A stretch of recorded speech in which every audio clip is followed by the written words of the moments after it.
जय Hind, welcome to defence online education.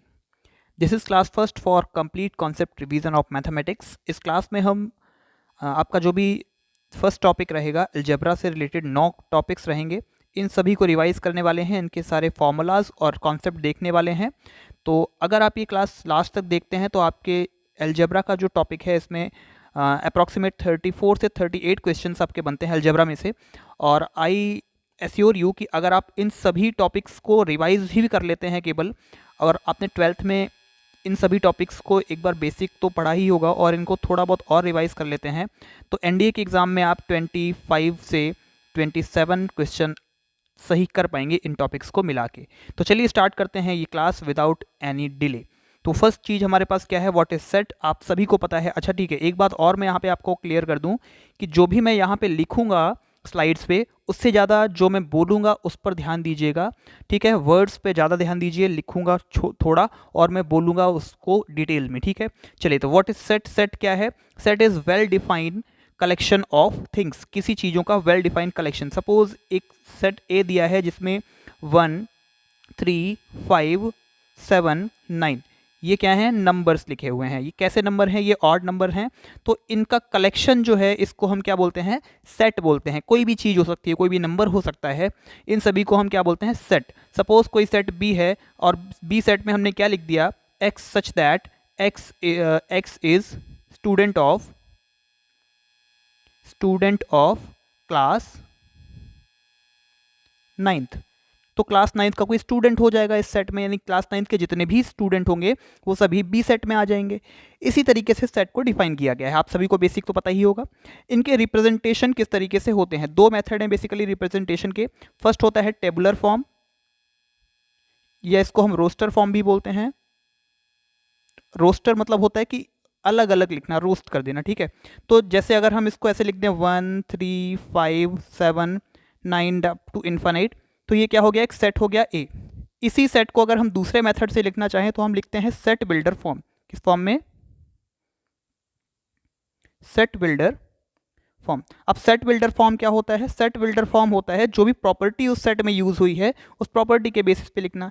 X such that, यहाँ पे लिखा है कोई सेट ए है, एक्स सच दैट, ये जो साइन लगा है इसको सच दैट पढ़ते हैं, x such that x is a odd number. ठीक, यहाँ पे देख पा रहे हैं ऑड नंबर है, क्या प्रॉपर्टी यूज हुई है? सारे ऑड नंबर्स हैं, तो हमने यहाँ पे लिख दिया है x such that x is a odd number. यहीं पे अगर इवन नंबर का सेट हम कोई ले लें, सेट बी ले लें, तो यहाँ पे हमने 2 4 6 8 अप टू इन्फिनिट लिखा है। तो इस बी सेट को हम क्या लिखेंगे? X such that x is an even number. ठीक है, कर पाएंगे ये सारी चीजें? चलिए, वेरी गुड। नेक्स्ट क्या है? Type of set. सेट कितने टाइप के होते हैं ये सारी चीजें लिखी हुई हैं यहाँ पे। एक एक का एग्जांपल देख लेते हैं। जैसे एम्प्टी और नल सेट। एम्प्टी सेट का एग्जांपल क्या हो जाएगा? सपोज अगर हमने कोई एक इक्वेशन दे दिया x प्लस 5 इक्वल्स टू 0, यहाँ से x की वैल्यू क्या निकल सकती है? माइनस का 5 निकल सकती है। बट अगर हम सेट में कोई ऐसी वैल्यू लिख दें x is equals to x such that x plus 5 equals to 0 and x belongs to natural numbers. ठीक है, x को क्या कर दिया हमने? नेचुरल नंबर में बिलोंग करा दिया। अब नेचुरल नंबर का मतलब है ये जो 5 आया है, क्या ये नेचुरल नंबर है? तो आप बोलेंगे कि नेचुरल नंबर नहीं है, तो सेट ए में हमें क्या मिलेगा? कुछ भी नहीं मिलेगा। यहाँ पे जो x की वैल्यू है वो -5 आई है, लेकिन यहाँ पे बोला है कि x की वैल्यू नेचुरल नंबर होनी चाहिए। -5 तो नेचुरल नंबर नहीं है। तो जो सेट हमें मिला है ये कैसा मिला है? खाली सेट मिला, मतलब एम्प्टी सेट मिला है। तो इसी को हम क्या बोलते हैं? एम्प्टी सेट, नल सेट या फिर वाइड सेट। ये तीन नाम एक ही चीज के हैं। सिंगलटन सेट की बात करें तो सिंगलटन सेट वो होता है जिसमें केवल एक एलिमेंट हो। सपोज किसी सेट में केवल ए लिखा हुआ है, तो इस सेट को हम क्या बोलेंगे? This is an singleton set. ये क्या है? एक सिंगलटन सेट है। फाइनाइट सेट, फाइनाइट का मतलब होता है जिसको हम गिन सकें, मतलब काउंटेबल चीजें होती हैं। तो सपोज सी जो दिया गया है, यहाँ पे कोई सेट सी दिया गया है जिसमें नंबर ऑफ एलिमेंट काउंटेबल हैं, यानी ए ई आई ओ और यू। ठीक, तो इन सबको हम काउंट कर सकते हैं। 1 2 3 4 एंड 5 एलिमेंट्स हैं। अगर हम एलिमेंट को काउंट कर सकते हैं तो फाइनाइट सेट बोलते हैं। इनफाइनाइट सेट आप सभी ने बहुत अच्छे से पढ़ा होगा, जिसमें एलिमेंट को हम काउंट ही ना कर सकें, 1 2 3 अप टू इनफाइनाइट। ये क्या है? एक इनफाइनाइट सेट है। अब इक्विवेलेंट सेट क्या होता है और इक्वल सेट क्या होता है, इसमें बच्चों को बड़ी कंफ्यूजन होती है। इक्विवेलेंट का मतलब होता है कि जो कंपेरेबल हो, मतलब कंपेयर किया जा सके। इक्विवेलेंट का मतलब क्या है कि जिसमें एलिमेंट, नंबर ऑफ एलिमेंट क्या हो, सेम हो। जैसे एक सेट हमने लिख दिया A इज इक्वल्स टू 1 2 3 और दूसरा सेट हमने B लिख दिया 5 6 7। तो दोनों ही सेट में कितने एलिमेंट हैं, 1 2 और 3, 1 2 और 3, यानी इन दोनों सेट को हम कैसा बोलेंगे बेटा, इक्विवेलेंट सेट बोलेंगे। बट इक्वल सेट के लिए क्या है, इक्वल सेट के लिए एलिमेंट के नंबर यानी कार्डिनल नंबर भी सेम होना चाहिए, एज वेल एज वो एलिमेंट भी सेम होने चाहिए। जैसे कोई एक सेट लिखें हम E इज इक्वल्स टू 1 3 5 और दूसरा सेट हमने F लिख दिया, ऑर्डर कुछ भी हो 5 3 1 1। तो क्या ये जो सेट दिए गए हैं ये इक्वल सेट हैं, बोलोगे यस। अगर कोई नंबर रिपीट भी है तो उसको हम एक ही बार लिखते हैं सेट में, और देखो आप यहाँ पे 5 भी है, 3 भी है और 1 भी है, ठीक है। तो ये दोनों सेट कैसे हो गए, E और F इक्वल सेट हो गए। ऑलराइट, तो अब बात करते हैं सबसेट की। पहले मैं थोड़ा सा एरिया क्लियर कर लेता हूं जिससे आपको अच्छे से समझ में आ जाए। और ये क्लास बहुत स्पीड में चलने वाली है, तो अगर आपको ऐसा लग रहा है कि क्लास थोड़ी ज़्यादा जल्दी जल्दी मैं पढ़ा दे रहा हूँ चीज़ों को, तो थोड़ा सा स्पीड कम करके आप लोग देख सकते हैं, 0.75x पे लगा लीजिए और उसके बाद आप क्लास को देख सकते हैं। अब सबसेट क्या होता है, सबसेट के लिए कोई एक सेट ले लेते हैं। Example, suppose A is a set 1 2 3 4 5 6। इस सेट में से मैंने कुछ एलिमेंट उठा लिए 2 और 3, 2 और 3। सपोज हमने 2 और 3 इस सेट में से उठा लिए, जिसको हमने सेट बी बोल दिया। तो हम क्या बोलेंगे, ये जो दो एलिमेंट हैं ये किस सेट के हैं, ए सेट के। तो हम बोलेंगे B is a subset of A. और प्रॉपर सबसेट का मतलब क्या होता है कि जो नंबर ऑफ एलिमेंट है बी में, ठीक है, जो नंबर ऑफ एलिमेंट बी में है वो ए के इक्वल नहीं होना चाहिए। तो इसको हम क्या बोलते हैं, B is a proper subset of A. अगर आप यहाँ पे बोलें कि A is a subset of A itself, तो बोलोगे आप यस, कोई भी सेट अपने आप का सबसेट होता है। अगर कहीं एग्जाम में लिखा दिख जाए ए इज अ सबसेट ऑफ ए, यानी every set is a subset of itself, तो आप इसको करेक्ट करेंगे, ठीक है। चलिए next, universal set. Universal set क्या होता है, बेसिकली एक बहुत बड़ा सेट दे दिया जाए, फॉर एग्जांपल एक सेट ए दे दिया जाए और उसके बाद हमें छोटे छोटे दो सेट दे दिए जाएं, एक बी यहाँ पे दिया गया है और यहाँ पे एक और सेट सी दे दिया जाए सपोज, जिसमें हम 5 और 6 को लिखे हैं। तो ये जो ए सेट है वो बी और सी के लिए कैसा है, यूनिवर्सल सेट है। और यूनिवर्सल सेट के एग्जांपल्स क्या हैं sir, natural number universal set हो सकता है, आपका जो रियल नंबर है, रियल नंबर यूनिवर्सल सेट का एग्जांपल हो सकता है, जो भी इंटीजर्स हैं वो रियल नंबर, जो आपके इंटीजर्स हैं वो यूनिवर्सल सेट के एग्जांपल हो सकते हैं। चलिए, आई होप ये सब की चीज़ें क्लियर हो गई होंगी आपको, सिर्फ रिवाइज करा रहे हैं, पढ़ी तो आपने होंगी ही पहले से ही। पावर सेट क्या होता है बेटा, पावर सेट का मतलब है कि कोई भी एलिमेंट, कोई भी सेट उठाते हैं, सपोज एक सेट ए उठा लिया हमने जिसमें 1 2 और 3 एलिमेंट हैं।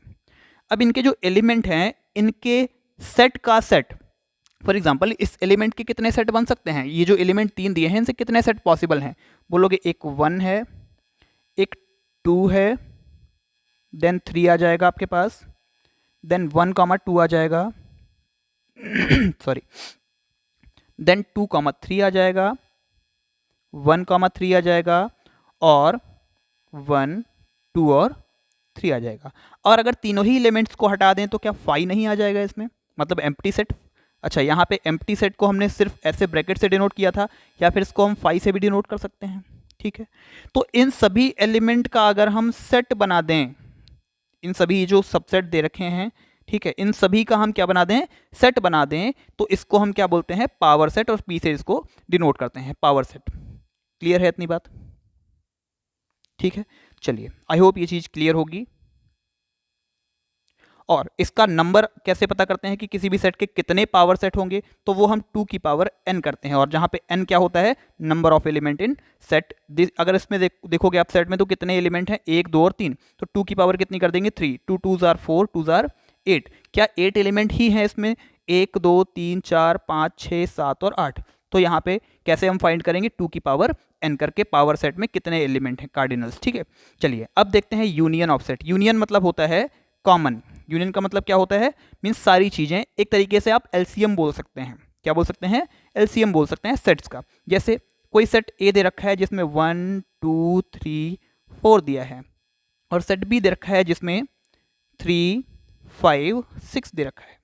तो ए यूनियन, यूनियन को यू से डिनोट करते हैं, और इसको लिखते कैसे हैं, सेट के फॉर्म में ही लिखेंगे। सेट का साइन बना देता हूँ यहाँ पे कर्ली ब्रैकेट। तो यहाँ पे क्या लिखा मैंने, 1 लिख दिया, 2 लिख दिया, 3 लिख दिया, क्योंकि 3 कॉमन है यहाँ पे देखिए। तो 1 2 3 कॉमन है तो उसको एक बार लिखेंगे, 4 5 और 6, यानी सारे एलिमेंट जो इसमें भी हैं और इसमें भी हैं, जो सेट ए और सेट बी दोनों में है, सारे एलिमेंट्स को लिख देते हैं। तो this is called our union of set. Intersection of set क्या होता है, इंटरसेक्शन में बेसिकली हम इसी एग्जांपल को लेके देखते हैं। तो अगर हम इंटरसेक्शन की बात करें तो ए इंटरसेक्शन बी होता है जो यूनियन, जो यहाँ पे कॉमन चीज़ें हैं। तो कॉमन क्या है, यहाँ पे 3 दिख रहा है केवल, HCF से आप समझ सकते हैं इंटरसेक्शन। तो यहाँ पे कॉमन क्या दिख रहा है बेटा, 3 दिख रहा है केवल। तो हम इंटरसेक्शन को कैसे डिफाइन करेंगे, A intersection B is equals to केवल सेट के अंदर 3 बचेगा एक एलिमेंट, और तो कोई चीज़ कॉमन नहीं है ना। चलिए समझ गया, आई होप कि क्लियर है सारी चीज़ें। Difference of two set, for example एक कोई सेट ए है जिसमें 1 2 3 4 हैं, और एक सेट बी है जिसमें 3 4 5 और 6 है। तो अगर हम a माइनस बी, डिफरेंस मतलब क्या होता है, a माइनस बी ही तो होता है। अगर हम आपसे पूछे कि a माइनस बी क्या होगा, तो a में से जो b वाले एलिमेंट है वो हटा देने हैं। b में कौन कौन से एलिमेंट है, 3 और 4, तो 3 को भी हटा दिया और 4 को भी हटा दिया, 5 6 से कोई मतलब नहीं है। तो a में अब क्या क्या बचा आपके पास, 1 और 2, तो यहाँ पे हम लिख देंगे 1 और 2।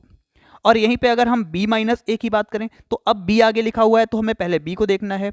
मैं इसको थोड़ा सा क्लियर कर लेता हूँ, ठीक है। अब b को पहले देखना है तो कॉमन एलिमेंट पहले हटा दो, 3 हटा दिया और 4 हटा दिया। अब b में क्या क्या बच रहा है आपके पास, b में बच रहा है 5 एंड 6, b में क्या बच रहा है 5 एंड 6, तो इसको सेट के फॉर्म में लिख देते हैं। अब symmetric difference of two set क्या होता है, इसको बेसिकली डेल से डिनोट करते हैं, और होता क्या है, a डेल्टा b से लिखते हैं इसको, या सिर्फ डेल्टा b लिखा जाता है। तो ये बेसिकली होता है a minus B union b minus a, दोनों का यूनियन, a माइनस बी और b माइनस ए, इन दोनों का यूनियन कर देते हैं, तो हमें क्या मिल जाता है, a डेल्टा b, या सिमेट्रिक डिफरेंस। अब बेसिकली सिमेट्रिक डिफरेंस का मतलब ये है कि जो दोनों में कॉमन एलिमेंट्स हैं वो एलिमेंट अब नहीं मिलेंगे, क्योंकि कॉमन एलिमेंट ना इसमें आए हैं, कॉमन एलिमेंट ना इसमें आए हैं। तो अगर आप इसको सेट के फॉर्म में लिखेंगे तो क्या लिखेंगे, 1 2 यूनियन 5 6, और इन दोनों को यूनियन के फॉर्म में कैसे लिखते हैं वो आप सभी को पता है, 1 2 5 एंड 6। क्लियर है ये सारी चीजें। चलिए आगे बढ़ते हैं। डिसजॉइंट सेट, डिसजॉइंट सेट क्या होते हैं, ऐसे सेट्स जिसमें कोई भी कॉमन एलिमेंट ना हो। फॉर एग्जांपल सेट ए 1 2 3 दिया है, एंड सेट बी 7 8 और 9 दिया है। क्या इन दोनों में कोई कॉमन है, तो these set are said to be disjoint set. ऐसे सेट को हम क्या बोलते हैं, डिसजॉइंट सेट बोलते हैं। ठीक है, आई होप ये चीजें आपको बहुत अच्छे से समझ में आ रही होंगी। ठीक है, now complement of set. Complement of set क्या होता है, फॉर एग्जांपल कोई सेट दिया है ए जिसमें 1 2 और 3 एलिमेंट यहाँ पे, ठीक है। तो अगर इसका कॉम्प्लीमेंट आपसे पूछा जाए तो आप कॉम्प्लीमेंट कैसे फाइंड करेंगे, ये जो यूनिवर्सल सेट होता है इसमें से आप ए को सबट्रैक्ट कर देंगे तो आपको क्या मिल जाता है, कॉम्प्लीमेंट ऑफ ए, और इसको हम कैसे डिनोट करते हैं, ए डैश से डिनोट करते हैं। तो ए डैश इज इक्वल्स टू क्या होता है, यूनिवर्सल सेट, यानी यू माइनस ए से हम इसको डिनोट करते हैं। ठीक है, चलिए तो यूनिवर्सल सेट सपोज आपके पास दिया गया होता है यहाँ पे नेचुरल नंबर्स का सेट, और नेचुरल नंबर्स में से 1 2 3 घटा देंगे तो क्या बचेगा आपके पास 4 5 6 dot dot dot up to infinite. यहाँ पे ऐसे लिख देते हैं, इन्फिनिट को लिखा नहीं जाता है ऐसे यहाँ पे सेट में, बस ऐसे डॉट डॉट करके आप इसको छोड़ देंगे तो ये क्या मिल जाएगा आपके पास, ए कॉम्प्लीमेंट। राइटिंग थोड़ा इग्नोर करिए बेटा, बस समझना है आपको। ठीक है, चलिए अब कुछ आइडेंटिटीज हैं जो इसकी बेसिक प्रॉपर्टीज होती हैं, उनको एक बार देख लेते हैं। सबसे पहले आइडेंटिटी लॉ। आइडेंटिटी लॉ का मतलब है कि अगर ए का किसी एम्प्टी सेट के साथ यूनियन कराया जाए तो हमें वापस से वही सेट मिल जाता है। फॉर एग्जाम्पल अगर हम एक सेट ए लेते हैं जिसमें हमने एलिमेंट 1 2 और 3 लिखा है, और इसको फाई, यानी फाई का मतलब क्या है, फाई का मतलब है ऐसा सेट जिसमें कुछ भी नहीं है, इसके साथ अगर यूनियन करा दें, ए यूनियन फाई लिख दें तो हमें वापस से क्या मिल जाएगा, 1 2 और 3 ही तो मिलेगा बेटा, और ये 1 2 3 क्या है, नथिंग बट ए। और ऐसे ही अगर यूनियन के साथ इंटरसेक्शन कराया जाए तो सारी चीज़ें मिल जाएंगी, तब भी हमें क्या मिलेगा, यहाँ पे ए ही मिलेगा। तो ये दोनों प्रॉपर्टीज़, इनको हम आइडेंटिटी लॉज बोलते हैं, और ये भी आपके एग्जाम के लिए इंपॉर्टेंट है। नेक्स्ट जो ज़्यादा इंपॉर्टेंट है वो ये जो सेट की जो प्रॉपर्टीज़ हैं वो कम्यूटेटिव लॉ को फॉलो करती हैं, यानी A union B is equals to B union A होता है, A intersection B is equals to B intersection A होता है। मैथमेटिक्स में या सेट थ्योरी में समझ सकते हो आप, मैथमेटिक्स में मोस्ट ऑफ द जगह पे आपको यही पूछा जाता है क्या ये कम्यूटेटिव प्रॉपर्टी को फॉलो करती हैं या नहीं करती हैं, क्या ये एसोसिएटिव प्रॉपर्टी को फॉलो करती हैं, क्या ये डिस्ट्रीब्यूशन लॉ को फॉलो करती हैं। तो यही चीज़ें आपको समझनी है कि ये रूल्स कैसे वर्क करते हैं। अगर आपका बेस अच्छा नहीं है तो ये जो एग्ज़ाम है NDA 124 कंप्लीट होने के बाद NDA 224 के लिए मैं डिटेल में पूरा सिलेबस कंप्लीट कराने वाला हूँ, वो भी फ्री ऑफ कॉस्ट, आप सभी बच्चों के लिए फ्री ऑफ कॉस्ट रहने वाला है। तो यूट्यूब पे ही मैं कराऊंगा उस सिलेबस को पूरा, ठीक है। तो अगर आपको डिटेल्स में पढ़ना है, बहुत अच्छे से पढ़ना है, तो आप नेक्स्ट बार के लिए यानी जो आपका NDA 224 रहेगा उसके लिए हमसे जुड़ सकते हैं, चैनल को सब्सक्राइब कर सकते हैं। नेक्स्ट देखिए एसोसिएटिव लॉ। एसोसिएटिव लॉ क्या होता है, बेसिकली एसोसिएट होना। एसोसिएट होने का मतलब क्या है कि सी ए यूनियन बी के साथ एसोसिएट हो रहा है यहाँ पे, ठीक है। चलिए, तो अगर A union B union C लिखा हुआ है तो ए यूनियन अलग कर सकते हैं और बी यूनियन सी, यानी पहले बी यूनियन सी निकाल के वापस ए का यूनियन निकाल दें, और इस तरीके से इन दोनों लॉज को हम डिफाइन करते हैं जिनको हम एसोसिएटिव लॉ बोलते हैं। आप फटाफट इसका स्क्रीनशॉट ले सकते हैं या फिर एक बार रिवाइज कर सकते हैं, ये सिर्फ रिवीजन क्लास है आपके लिए, आप फटाफट इन सब चीज़ों को रिवाइज करेंगे। और यहाँ पे देखते हैं डिस्ट्रीब्यूटिव लॉ। डिस्ट्रीब्यूटिव लॉ का मतलब क्या होता है, जैसे हम लिखते हैं टू या सपोज हम कोई वेरिएबल्स ले लेते हैं a multiplied by B plus C, तो हम यहाँ पे क्या करते हैं, a का मल्टीप्लिकेशन b के साथ करते हैं प्लस a का मल्टीप्लिकेशन c के साथ करते हैं, तो इसको हम क्या बोलते हैं, डिस्ट्रीब्यूटिव लॉ बोलते हैं। और यही दोनों लॉज यहाँ पे एप्लीकेबल हैं। सपोज यहाँ पे प्लस लिखा हुआ है और दूसरा केस क्या बन सकता है, a प्लस बी इंटू सी लिखा हो सकता है। तो यही दोनों लॉज हैं, बेसिकली इन्हीं दोनों को हमने सेट के फॉर्म में या सेट में अप्लाई किया हुआ है, ठीक है। चलिए नेक्स्ट क्या, डिमॉर्गन के कुछ लॉज हैं। डिमॉर्गन्स के लॉ ये दो लिखे हुए हैं आपके पास, ये बहुत इंपॉर्टेंट हैं।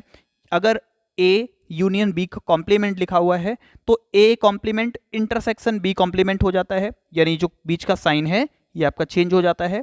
अगर ए यूनियन बी का होल कॉम्प्लीमेंट लिखा हुआ है तो अगर ब्रैकेट हटेगा तो A complement union B complement हो जाता है, ठीक है। बाकी ये दो रूल्स आपके लिखे हुए हैं किस पे, डिफरेंस के लिए a minus B union C लिखा हुआ है तो a माइनस बी हो जाता है, ये यूनियन का साइन चेंज हो जाता है इंटरसेक्शन में, सॉरी इंटरसेक्शन का साइन चेंज हो जाता है यूनियन में, और यहाँ पे a माइनस सी हो जाता है। तो इस तरीके से ये दो लॉज लिखे हुए हैं। नेक्स्ट कुछ और लॉज यहाँ पे लिखे हुए हैं। नंबर ऑफ कार्डिनल्स, ये बेसिकली इंपॉर्टेंट किसके लिए हैं आपके, ये आपके क्वेश्चन इसमें बनते हैं प्रोबेबिलिटी में, ठीक है। ये कहाँ पे क्वेश्चन बनते हैं, प्रोबेबिलिटी में क्वेश्चन बनते हैं। Cardinals number n of a intersection b is equals to n of a plus n of b minus n of a union b, ठीक है। बहुत सारे क्वेश्चन बनेंगे और इनको डिटेल में हम डिस्कस भी करेंगे, पर्टिकुलर जो टाइप्स होते हैं उनको भी डिस्कस करेंगे। आगे जो क्लास 5th आएगी उस क्लास 5th में हम इन सब चीज़ों को डिस्कस कर रहे होंगे। तो ये तो क्लास 1st है, इसके बाद में क्लास 2nd 3rd और 4th भी आएंगे, तो लास्ट क्लास के लिए थोड़ा सा वेट कर लीजिए, क्योंकि 40-50 पेज की जो स्लाइड होती है उसको बनाने में थोड़ा सा टाइम तो लग ही जाता है। Cartesian product of two set, दो सेट का कार्टिशियन प्रोडक्ट कैसे करते हैं। फॉर एग्जाम्पल एक सेट दे रखा है 1, 2, 3, सेट बी दे रखा है जिसमें एलिमेंट है आपके 4, 5। अब इनका कार्टिशियन प्रोडक्ट करना है। कार्टिशियन प्रोडक्ट का मतलब है सिंपल, कुछ नहीं, आपको सिर्फ ऐसे लिख लेना है 1, 2, 3, 4, 5। अब लिखते जाओ, पहले 1 को किससे एसोसिएट कर दो, 4, यानी 1, अगर आपको a क्रॉस b निकालना है तब, और अगर b क्रॉस a निकालना है तो b को पहले लिखना है और a को बाद में लिखना है। सिंपल, पहले 1 को 4 से लिखना है यानी 1, 4 मिल गया हमें। नेक्स्ट 1 को 5 के साथ यानी 1, 5 मिल गया, ठीक है। चलिए आगे बढ़ते हैं, 2 को 4 के साथ यानी 2, 4 मिल गया। फिर 2 को 5 के साथ यानी 2, 5 मिल गया। नेक्स्ट 3 को 4 के साथ तो 3, 4 मिल जाता है, और 3 को 5 के साथ मल्टीप्लाई करते हैं तो 3, 5 मिल जाता है। तो ये आपके कुल ऑर्डर्ड पेयर बन गए। क्या और भी कोई पेयर बन सकता है, बोलोगे नहीं, आगे हमें किसको रखना है, 1, 2 एंड 3 को रखना है, और पीछे किसको रखना है, 4 एंड 5 को रखना है। तो ये सारे ऑर्डर्ड पेयर बन गए। नंबर ऑफ ऑर्डर्ड पेयर अगर पूछा जाए तो कैसे बोलोगे, नंबर ऑफ ऑर्डर्ड पेयर तो सर सीधे ही मल्टीप्लाई कर दो इनका, 3 और 2 आर 6। क्या 6 ही ऑर्डर्ड पेयर मिले हैं, 1, 2, 3, 4, 5, 6, यानी number of element in A multiplied by number of element in B, इन दोनों का मल्टीप्लाई कर देंगे तो हमें क्या पता चल जाएगा कि कितने ऑर्डर्ड पेयर इनके बनने वाले हैं। तो ऑर्डर्ड पेयर आप बहुत अच्छे से समझ लेना, क्योंकि इसके आगे जो चीज़ें आएंगी वो ऑर्डर्ड पेयर से ही रिलेटेड हैं। जैसे जैसे हम फंक्शंस को पढ़ेंगे तो फंक्शंस में भी ऑर्डर्ड पेयर का यूज़ होता है। जैसे यहाँ पे ऑर्डर्ड पेयर पूछा है, तो ऑर्डर्ड पेयर का मतलब क्या है कि ये एक पेयर है, इसको हम क्या बोलते हैं, ऑर्डर्ड पेयर। ऑर्डर्ड पेयर में जो फर्स्ट एलिमेंट होता है वो सेट ए यानी फर्स्ट वाले सेट से बिलोंग करेगा, और सेकंड एलिमेंट होता है वो सेकंड सेट से बिलोंग करता है। ये सारी चीज़ें क्लियर हैं। तो ये सभी क्या है, ऑर्डर्ड पेयर हैं, किसके, ए क्रॉस बी के, जिसमें पहला एलिमेंट ए को बिलोंग करता है एंड दूसरा एलिमेंट बी को बिलोंग करता है। क्लियर इतनी बात। चलिए आगे बढ़ते हैं। रिलेशन, रिलेशन का मतलब क्या है, रिलेशन को डिफाइन कैसे करते हैं, ए रिलेशन बी से डिफाइन करते हैं। अब ए और बी क्या है, ए और बी कोई भी ऑर्डर्ड पेयर हो सकते हैं। सपोज ए बी यहाँ पे लिखा हुआ है, ठीक है, ए और बी क्या होते हैं, ऑर्डर्ड पेयर होते हैं। अब रिलेशन क्या है, रिलेशन में बोल सकता है ए इज अ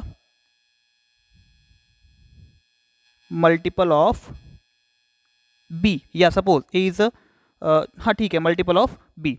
सपोज यहाँ पे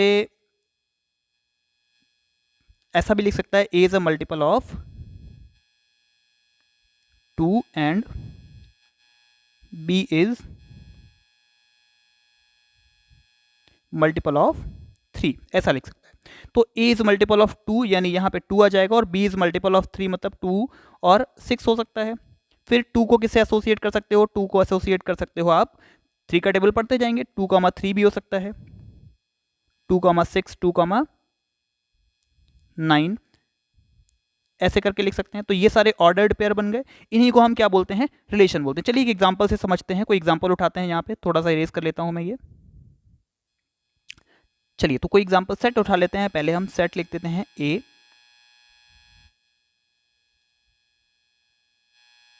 वन टू थ्री। कोई दूसरा सेट लिख लेते हैं बी, यहाँ पे हमने लिख लिया है 1 2 3 4 5 6 7 8 9, ठीक है। तो सेट ए में 1 2 3 है और सेट बी में 9 तक सारी वैल्यूज लिखी हुई हैं।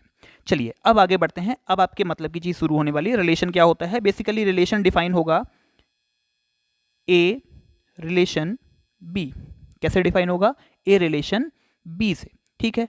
अब ए रिलेशन बी का मतलब क्या है, या ऐसे भी लिखा हो सकता है एक्स आर वाई लिखा हो सकता है, इम्प्लाइज लिखा होगा, ठीक, डबल इम्प्लाइज लिखा होगा, और इसमें क्या बोल सकता है, ए या बी इज स्क्वायर ऑफ ए। जो बी है वो ए का स्क्वायर है। तो इसमें क्या क्या वैल्यूज आ सकती हैं, फॉर एग्जाम्पल 1 का स्क्वायर 1 ही होता है, 2 का स्क्वायर 4 एंड 3 का स्क्वायर 9। सो हम लिख सकते हैं 1 is related to 1, 2 is related to 4 and 3 is related to 9। क्या ऐसे लिख सकते हैं, ठीक है। तो यहाँ पे क्या क्या वैल्यूज मिल गई आपको, 1 4 और 9। इसको हम डायग्राम से समझते हैं। एक डायग्राम बनाया, ठीक है, दूर से देखा तो अंडे उबल रहे थे, पास जाके देखा तो गंजे उछल रहे थे। यहाँ पे 1 2 3 लिखेंगे, 1 2 3 लिख लिया, यहाँ पे लिख लिया 1 4 एंड 9। अब स्क्वायर से इसको डिफाइन करना है, तो 1 का स्क्वायर 1, 2 का स्क्वायर 4, 3 का स्क्वायर 9। ये जो वैल्यू है इसको हम बोलते हैं, इसको बोलते हैं डोमेन। क्या बोलते हैं, इनका जो सेट बनता है इनको हम क्या बोलते हैं, डोमेन। यानी डोमेन क्या हो जाएगा, इसका डोमेन हो जाएगा 1 2 एंड 3, ठीक है। इतनी बात क्लियर है, ठीक है। और ये जो है ये आपका क्या बोला जाता है, रेंज। क्या बोला जाता है, रेंज। रेंज क्या हो जाएगी आपके पास, 1 4 एंड 9, ये क्या हो जाएगी, रेंज हो जाएगी। अब रिलेशन में ऐसा भी पॉसिबल है कि एक एलिमेंट की 2 इमेजेस बन जाएं, एक एलिमेंट की 3 इमेजेस भी बन सकती हैं रिलेशन में, बट फंक्शन में ऐसा पॉसिबल नहीं है। जब हम फंक्शन को पढ़ेंगे तब हम फंक्शन को भी डिटेल्स में समझेंगे। चलिए इनवर्स रिलेशन। इनवर्स रिलेशन क्या होता है, इनवर्स का मतलब है तो आर इनवर्स लिख देंगे, एक्स आर वाई। सिर्फ करना क्या होता है, या ऐसे भी लिख सकते हैं ए आर इनवर्स बी। क्या करना होता है, पहले अगर हमने यहाँ पे ए कॉमा बी लिखा हुआ था, अगर ये जो ए आर बी जो लिखा हुआ है ये ऐसे डिफाइन था, तो ए इनवर्स बी कैसे डिफाइन हो जाएगा, बी कॉमा ए। इनका ऑर्डर को इनवर्स कर देते हैं, पलट देते हैं, तो ये इनवर्स रिलेशन हो जाता है। केवल ऑर्डर्ड पेयर जो होते हैं उनके ऑर्डर को इन्वर्स यानी पलट देते हैं तो हमें इन्वर्स रिलेशन मिल जाता है।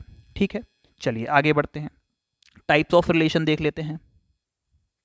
ठीक है, तो सबसे पहला यहाँ पे दे रखा है आइडेंटिटी रिलेशन। सेट, सपोज एक सेट उठा लेते हैं 1 2 और 3। तो ये एक रिलेशन आइडेंटिटी रिलेशन तब बोला जाएगा जब इस रिलेशन में फॉर एग्जांपल आर में 1 1 2 2 3 3 मिलते हैं। तो इस रिलेशन को हम क्या बोलेंगे, आइडेंटिटी रिलेशन बोलेंगे। यानी 1 1 भी होना चाहिए, 2 2 भी होना चाहिए और 3 3 भी होना चाहिए, तब इस रिलेशन को हम कैसा रिलेशन बोलेंगे, आइडेंटिटी रिलेशन बोलेंगे। नेक्स्ट रिफ्लेक्स की बात आती है, तो रिफ्लेक्स में भी प्रॉपर्टी तो सेम है कि 1 1 होना चाहिए, 2 2 होना चाहिए, 3 3 होना चाहिए। लेकिन अगर इनमें से कोई एक गायब भी है, यानी 1 1 है और 3 3 है, तब भी फंक्शन रिफ्लेक्स फंक्शन बोला जाएगा। ठीक है, क्लियर है इतनी बात। चलिए सिमेट्रिक के लिए क्या बोला जाता है, सिमेट्रिक के लिए अगर 1 2 रिलेशन में है तो 2 1 को भी रिलेशन में होना चाहिए। अगर किसी रिलेशन में 1 2 लिखा हुआ है और 2 1 भी लिखा हुआ है तो हम फंक्शन को सिमेट्रिक बोलते हैं, सॉरी रिलेशन को सिमेट्रिक बोलते हैं। अगर ऐसा नहीं है, 3 4 लिखा है और 4 3 यहाँ पे नहीं है, 4 3 यहाँ पे नहीं है, तो रिलेशन को सिमेट्रिक नहीं बोलेंगे। क्लियर है ये बात। चलिए ट्रांजिटिव की बात आती है, तो ट्रांजिटिव में क्या हम देखते हैं कि अगर a b लिखा हुआ है और b c लिखा हुआ है तो वही रिलेशन c a में भी होना चाहिए, ए बी बी सी और सी ए में भी वही रिलेशन होना चाहिए। फॉर एग्जाम्पल अगर हम यहाँ पे लिखें कि ए इज पैरेलल, सिंबल से ही डिनोट कर लेते हैं, A parallel to B and B is parallel to C. कोई एक लाइन ए है, दूसरी लाइन बी है, तीसरी लाइन सी है। अगर ये लाइन ए लाइन बी के पैरेलल है और ये लाइन बी लाइन सी के पैरेलल है, तो क्या हम इनडायरेक्टली ये भी नहीं बोल सकते हैं कि लाइन ए लाइन सी के पैरेलल होगी, तो लाइन ए भी, लाइन जो ए है वो लाइन सी के भी पैरेलल होगी। तो इसी रिलेशन को हम क्या बोलते हैं, ट्रांजिटिव रिलेशन बोलते हैं। और अगर कोई रिलेशन रिफ्लेक्सिव, सिमेट्रिक और ट्रांजिटिव हो जाए, कैसा हो जाए, रिफ्लेक्सिव, सिमेट्रिक और ट्रांजिटिव, रिफ्लेक्सिव, सिमेट्रिक और ट्रांजिटिव हो जाता है, तो उस रिलेशन को हम कैसा बोलते हैं, उस रिलेशन को हम इक्विवेलेंस रिलेशन बोलते हैं। ये बात क्लियर है। इक्विवेलेंस रिलेशन प्रूव करने को आता है, आपके एग्जाम्स में पूछा जाता है कि which of the following is an equivalence relation. तो आपको क्या शो करना है कि रिलेशन रिफ्लेक्सिव होना चाहिए, सिमेट्रिक होना चाहिए और ट्रांजिटिव होना चाहिए। तो ऐसे रिलेशन को हम क्या बोलते हैं, इक्विवेलेंस रिलेशन बोलते हैं। क्लियर है इतनी बात। चलिए आगे बढ़ते हैं। What is function, what is function, very important. अब फंक्शन क्या है, फंक्शन बेसिकली एक रिलेशन है जो एक स्पेशल प्रॉपर्टी को फॉलो करता है। फंक्शन एक मशीन है जिसमें हम आलू डालते हैं और सोना निकालते हैं, कैसा बोल सकते हैं, हाँ। जैसे x की कोई वैल्यू उठाते हैं, फॉर एग्जाम्पल सेट a दिया गया है 1 2 3 और फंक्शन डिफाइंड है f(x) इज इक्वल्स टू, या इसको और भी आगे तक लिख लेते हैं, अप टू इन्फिनिट कर लेते हैं। f(x) डिफाइंड है x स्क्वायर से, किससे डिफाइंड है, x स्क्वायर से, ठीक है। और फंक्शन कहां से कहां तक डिफाइंड है, f(x) डिफाइंड है a टू a, ठीक। तो हम क्या बोलेंगे, फंक्शन अगर हम यहाँ पे कोई भी वैल्यू सपोज रखते हैं, 1 का स्क्वायर करते हैं तो हमें क्या मिलता है, 1 मिलता है, ठीक। तो इसमें भी हम क्या करते हैं, दो गोले बनाते हैं बेसिकली, जैसे एक गोला यहाँ पे, एक गोला यहाँ पे, 1 लिखा, 2 लिखा, 3 लिखा, अप टू इन्फिनिट तक जाएंगे। और ये जो भी वैल्यू आएंगी 1 2 3, ये कहाँ से आएंगी, सेट से आएंगी, ठीक। ये जो 1 2 3 लिखी हुई है ये कहाँ से वैल्यूज आएंगी, इस सेट से आएंगी। और यही वैल्यूज x की जगह यहाँ पुट करने पे हमें क्या वैल्यू मिलेगी, f(x) की। तो ये होती हैं बेसिकली x की वैल्यू और ये होती हैं किसकी, f(x) यानी फंक्शन की वैल्यूज। 1 रखने पे हमें क्या मिलेगा, बोलोगे 1 मिलेगा, 2 रखने पे 4 मिलेगा, 3 रखने पे यहाँ पे हमें 9 मिलेगा, अप टू ऐसे ही इन्फिनिट तक चलते जाएंगे। तो 1 is related to 1, 2 is related to 2 and 3 is related to 9, इस तरीके से होंगी, ठीक है। और इसमें बहुत सारी वैल्यूज हैं, 1 है, 2 भी होगा, 3 भी होगा, 4 है, 5 होगा, 6 होगा, 7 8 सब कुछ होगा ना इसमें। तो अब इसमें थोड़ी सी कंफ्यूजन बच्चों को ये हो जाती है कि डोमेन, ठीक है, रेंज और कोडोमेन क्या होता है इसमें। ठीक, चलिए तो सारी चीज़ों को एक बार हम क्लियर कर लेते हैं। चलिए, तो यहाँ पे डोमेन क्या होगा बेटा, तो डोमेन में तो हम सारी वैल्यूज़ को 1 2 3 सबको रख सकते हैं। तो ये जो है आपकी ये वैल्यू किसकी है, डोमेन की है। यानी डोमेन को हम सिंपली ए से डिनोट कर सकते हैं, सेट ए, क्योंकि ये सारी वैल्यूज़ ए में ही तो हैं। ठीक है, कोडोमेन क्या होता है, कोडोमेन बेटा ये जो सेट लिखा हुआ है इसको हम क्या बोलते हैं, कोडोमेन। जैसे फंक्शन लिखा होगा एफ एक्स ए टू ए, तो ये होगा आपका डोमेन, क्या होगा, डोमेन होगा, और ये वाला क्या होगा आपका कोडोमेन, कोडोमेन।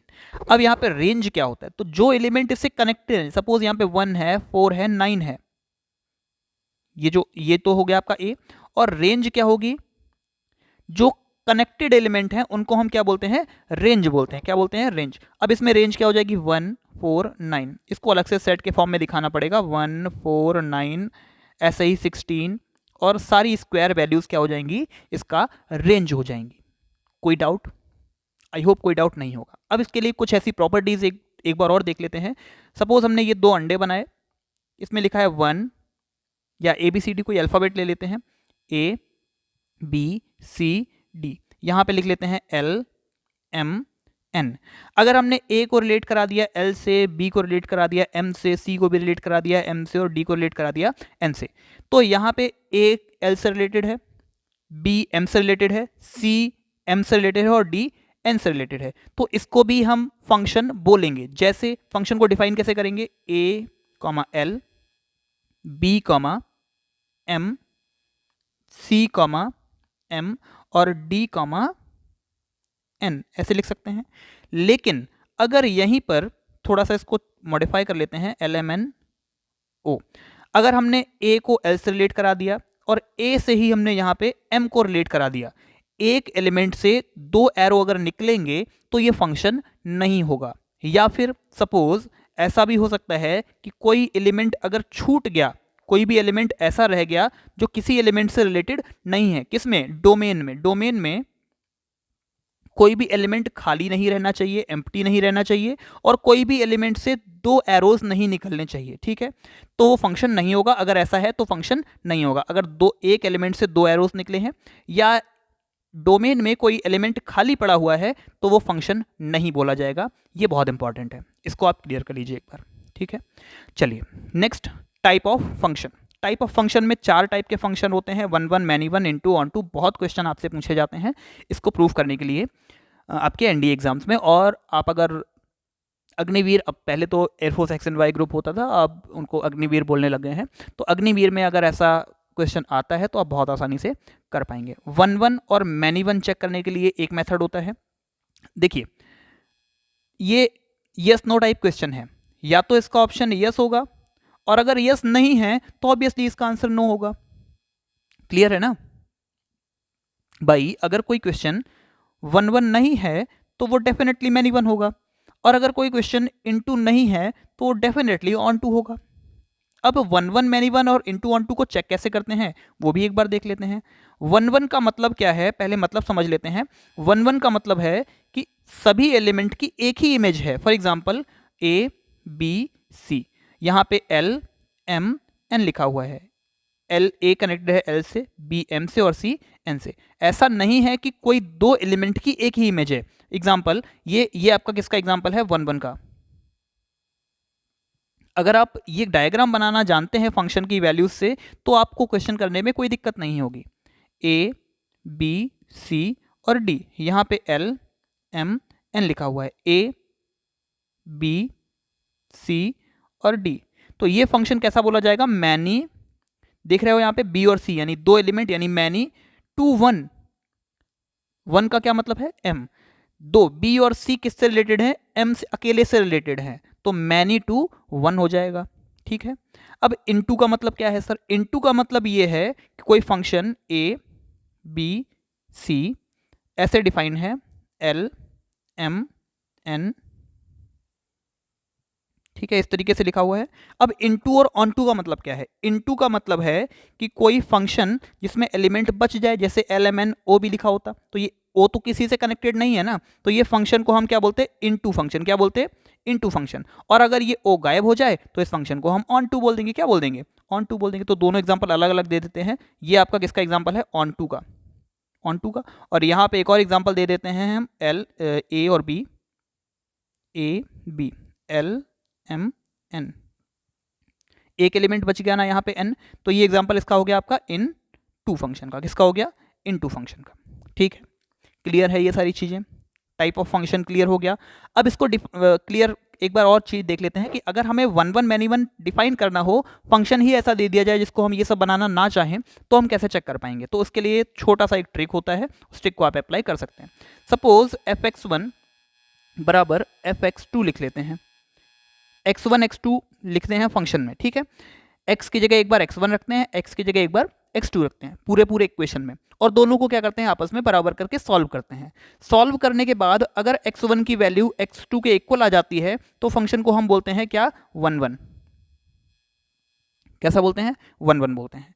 और अगर x1 की value not equals to x2 आती है, नॉट इक्वल्स टू का मतलब है कि एक की बजाय दो वैल्यू आ जाएं, तो फंक्शन को क्या बोलेंगे, मैनी टू 1 बोलेंगे। क्लियर है ये बात। और इनटू ऑन टू के लिए हमें क्या करना होता है बेसिकली, अब ज़्यादा डिटेल में जाएंगे तो कंफ्यूजन ज़्यादा होगी। इनटू और ऑन टू को आप सीधे से डिफाइन करिए, इस तरीके से ग्राफ बनाइए, और ग्राफ में सारी चीज़ें पहले ही क्लियर हो जाती हैं कि फंक्शन 1 1 है, मैनी 1 है, इनटू है या फिर ऑन टू है। ग्राफ याद रखिए, डायग्राम बनाना सीखिए, बहुत आसान हो जाएंगी सारी चीज़ें फंक्शन में। ठीक है, चलिए नेक्स्ट आता है कंपोजिशन ऑफ फंक्शन। सपोज कोई फंक्शन दे रखा है fx is equals to x plus 5, और कोई फंक्शन gx दे रखा है 3x। और अब यहाँ पे दो चीज़ें निकालने को दे सकता है, एक तो दे सकता है g ऑफ या f of gx, f of gx यानी इसको हम fog x भी बोलते हैं, और g ऑफ fx भी दे रखा है यानी gOf x दे सकता है। तो f ऑफ gx का मतलब ये है कि fx में x की जगह gx की वैल्यू रखनी है, fx में x की जगह gx की वैल्यू घुसाओ। तो यहाँ पे क्या लिख देंगे हम, 3x प्लस 5 हो जाएगा। और अगर gOf पूछा जाए तो gx में x की जगह fx की वैल्यू रखनी है 3 और ब्रैकेट में x प्लस 5। तो यहाँ पे क्या निकल गया तुम्हारे पास, 3x प्लस 5। एक चीज आपने यहाँ पे नोटिस करी होगी कि f of gx is not equals to g of fx होता है। ठीक है, तो एक प्रॉपर्टी यहां से निकल के आ गई कि fog x is not equals to gOf x होता है। ठीक है, चलिए तो ये भी क्लियर हो गया। तो ऑलमोस्ट 35 से 37 मिनट में 38 मिनट का टाइम हुआ है, और 37-38 मिनट में हमने सेट, रिलेशन और फंक्शन इन सभी को कंप्लीट कर लिया है। नेक्स्ट हम आ गए हैं इमेजिनरी नंबर यानी कॉम्प्लेक्स नंबर के सेक्शन में। ठीक है, थोड़ा सा अगर आपको रेस्ट करना हो तो 5 मिनट रेस्ट करके पानी पी लीजिए, और क्लास को हम कंटिन्यू करते हैं। क्लास को आप पॉज कर दीजिए। ठीक है, मैं तो वीडियो को कंटिन्यू ही रखूंगा, आप वीडियो को पॉज करके 2 मिनट के लिए पानी पीकर और वापस से क्लास स्टार्ट कर दीजिए। इमेजिनरी नंबर्स क्या होते हैं। अब इमेजिनरी नंबर का मतलब है इमेजिन, जो नंबर को हम मैथ में इमेजिन करते हैं, एक्चुअली में वो नंबर हम लोग के यूज़ नहीं होते हैं बट मैथमेटिक्स में यूज़ होते हैं। फॉर एग्जांपल रूट की -5, रूट के अंदर कोई भी वैल्यू जो नेगेटिव साइन लेके बैठी है उसको हम कैसा नंबर बोलते हैं, इमेजिनरी नंबर बोलते हैं, और इसी को हम 5 आयोटा से डिनोट करते हैं। तो इस आयोटा का वैल्यू कितनी होती है, बेसिकली इसकी वैल्यू होती है -1 रूट के अंदर। ठीक है, इसी में अगर हम आई स्क्वायर की वैल्यू इसका स्क्वायर कर दें तो -1 मिल जाएगी, आई का हम क्यूब कर दें तो हमें कितनी मिल जाएगी वैल्यू, -1 का मल्टीप्लाई किसके साथ करना है, माइनस आयोटा के साथ में, या ऐसा लिख सकते हैं -1, या इसको हम ऐसा भी बोल सकते हैं कि माइनस आयोटा हो गया। ठीक, और अगर हम i की पावर 4 बोल दें तो इसकी वैल्यू अगेन कितनी हो जाती है, 1 हो जाती है। क्लियर है। तो अगर हमें कभी भी आयोटा की पावर 235 की वैल्यू निकालने को आ जाए या कोई भी बड़ी वैल्यू आ जाए तो सिंपली पावर को हमें किससे डिवाइड करना है, 235 की पावर को किससे डिवाइड करना है, 4 से डिवाइड करना है। तो अगर आप 4 से डिवाइड करते हैं 4 5 20 आता है, यहाँ पे बचता है 335 सॉरी। ठीक है, तो 4 का टेबल पढ़ेंगे, 4 8 32, कितने बच रहे हैं रिमाइंडर। यहाँ पे हमें क्वेश्चन से मतलब नहीं है, हमें रिमाइंडर से मतलब है। रिमाइंडर कितना बचा है, 3। तो इस आयोटा की पावर हम कितनी कर देंगे, 3, और आयोटा की पावर 3 का मतलब होता है माइनस का आयोटा। ये सारी वैल्यूज निकाल पाएंगे आप। क्लियर। कॉम्प्लेक्स नंबर, कॉम्प्लेक्स मतलब है कि एक इमेजिनरी पार्ट भी होगा और एक रियल पार्ट भी होगा, तो a प्लस आयोटा b से इसको डिफाइन किया जाता है, z is equal to A plus iota b होता है। ठीक है, अब यहाँ पे a और b कोई भी रियल नंबर्स हो सकते हैं, a and b belongs to real.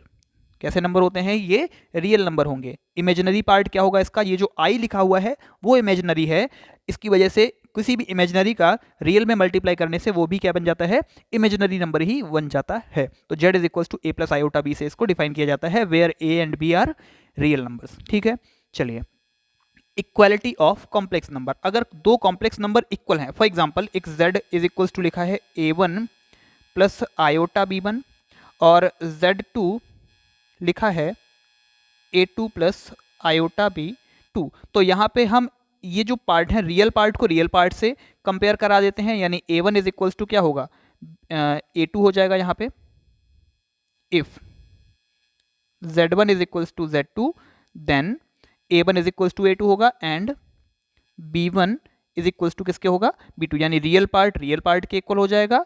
ठीक, और ये जो आपका इमेजिनरी पार्ट है, ये जो इमेजिनरी पार्ट का जो इमेजिनरी में जो रियल नंबर का मल्टीप्लाई हुआ है, ये आपस में इक्वल हो जाते हैं। ठीक है, addition and subtraction of real numbers, for example अगर हम यहाँ पे कोई एग्जांपल ले लेते हैं, z1 is equals to 2 plus 3 iota और z2 is equals to 5 minus iota, और इन दोनों को हमें जोड़ना हो, ऐड करना हो, तो हम कैसे करेंगे, रियल को रियल के साथ और इमेजिनरी को इमेजिनरी के साथ कैलकुलेट कर देंगे। 5 और 2 कितने हो जाएंगे, 7, और 3 में से 1 कम कर दोगे तो आपके पास 2 आयोटा बच जाएगा। तो z1 प्लस z2 की वैल्यू यहाँ से ऐसे डिफाइन कर सकते हो। अगर सब्ट्रैक्ट करना है तो सब्ट्रैक्ट में माइनस का साइन है, माइनस कर देंगे आप। क्लियर है इतनी बात। चलिए नेक्स्ट क्या है, मल्टीप्लीकेशन ऑफ कॉम्प्लेक्स नंबर। इन्हीं एग्जाम्पल्स को लेके हम थोड़ा मल्टीप्लाई करके भी सिखा देते हैं आपको। 2 प्लस 3 आयोटा, z1 की वैल्यू कितनी दे रखी है, 2 plus 3 iota and z2 is equals to 5 minus iota.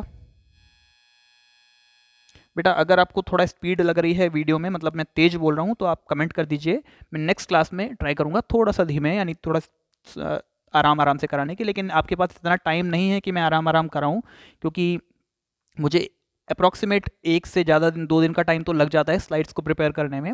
ठीक है, पहली बार मैं आपके लिए कोर्स लाया हूँ, तो स्लाइड्स प्रिपेयर करने में थोड़ा टाइम लग जाता है और इस वजह से थोड़ा दिक्कत हो सकता है आपको। ठीक है, तो रिवीजन ही है आपका, तो रिवीजन में तो फटाफट रिवीजन होता है। 2 बार क्लास को देख लीजिए, मज़ा आ जाएगा। आप एनडीए एग्जाम में एकदम धुआं करके आएंगे चीज़ों को। तो अगर हमें z1 का मल्टीप्लिकेशन करना हो z2 के साथ, तो कैसे करेंगे, 2 प्लस 3 आयोटा एक ब्रैकेट में और 5 माइनस आयोटा दूसरे ब्रैकेट में। अब इनका मल्टीप्लिकेशन, 2 का मल्टीप्लिकेशन दोनों में करेंगे तो 10 माइनस 2 आयोटा, उसके बाद 3i का मल्टीप्लिकेशन यानी कि 15 आयोटा और माइनस के 3 आयोटा स्क्वायर, और आयोटा स्क्वायर की वैल्यू अच्छे से पता है आपको कितनी होती है, -1, यानी 10 माइनस के ये कितने हो जाएंगे आपके पास 13 आयोटा और ये प्लस का 3, या 13 माइनस 13 आयोटा। कितना अच्छा एग्जांपल है, देखिए आपको 13 माइनस 13 आयोटा मिल रहा है। तो ये आपका क्या हो जाएगा, z1 इंटू z2, यानी क्रॉस करने का। ठीक है, conjugate of complex number, conjugate का मतलब होता है z का उल्टा, साइन उल्टा कर देंगे। ठीक है, z इज इक्वल टू क्या लिखा है, a प्लस आयोटा भी लिखा हुआ है, तो z बार, इसको हम क्या बोलते हैं, कंजुगेट बोलते हैं। तो a माइनस आयोटा b करने से हमें मिलता है। अगर z1 या z प्लस जेड बार करते हैं, इन दोनों को जोड़ते हैं, तो हमें क्या मिलता है, ये प्रॉपर्टीज हैं बेटा, ये नोट कर लेना, थोड़ा आगे लिखी तो नहीं है, कहीं नहीं लिखी है, तो एक बार देख लीजिए। अगर दोनों को ऐड करते हैं तो दोनों को ऐड करने पे ये कट जाएगा, यानी हमें क्या मिलेगा 2a। ठीक, तो एक रियल नंबर मिलता है, क्या मिलता है, रियल मिलता है। अगर कहीं क्वेश्चन में पूछा जाए, थ्योरी के फॉर्म में पूछा जाए कि if we add conjugate of complex number with itself, ठीक है, तो वैल्यू क्या मिलेगी, रियल मिलेगी। अगर हम इनको सब्ट्रैक्ट कर दें, z माइनस z बार कर दें, तो हमें क्या मिलेगा, ये माइनस है, ये माइनस माइनस कट जाएगा, तो यहाँ पे क्या मिलेगा 2 आयोटा b। ठीक, या 2b आयोटा लिख सकते हैं, 2b आयोटा मिल जाएगा। ये कैसी वैल्यू है, आपकी इमेजिनरी। ठीक, तो ये एक ट्रू इमेजिनरी नंबर मिल जाएगा अगर सब्ट्रैक्ट करते हैं, और अगर ऐड करते हैं तो एक ट्रू रियल नंबर मिलता है अगर कंजुगेट को जोड़ घटाते हैं तो।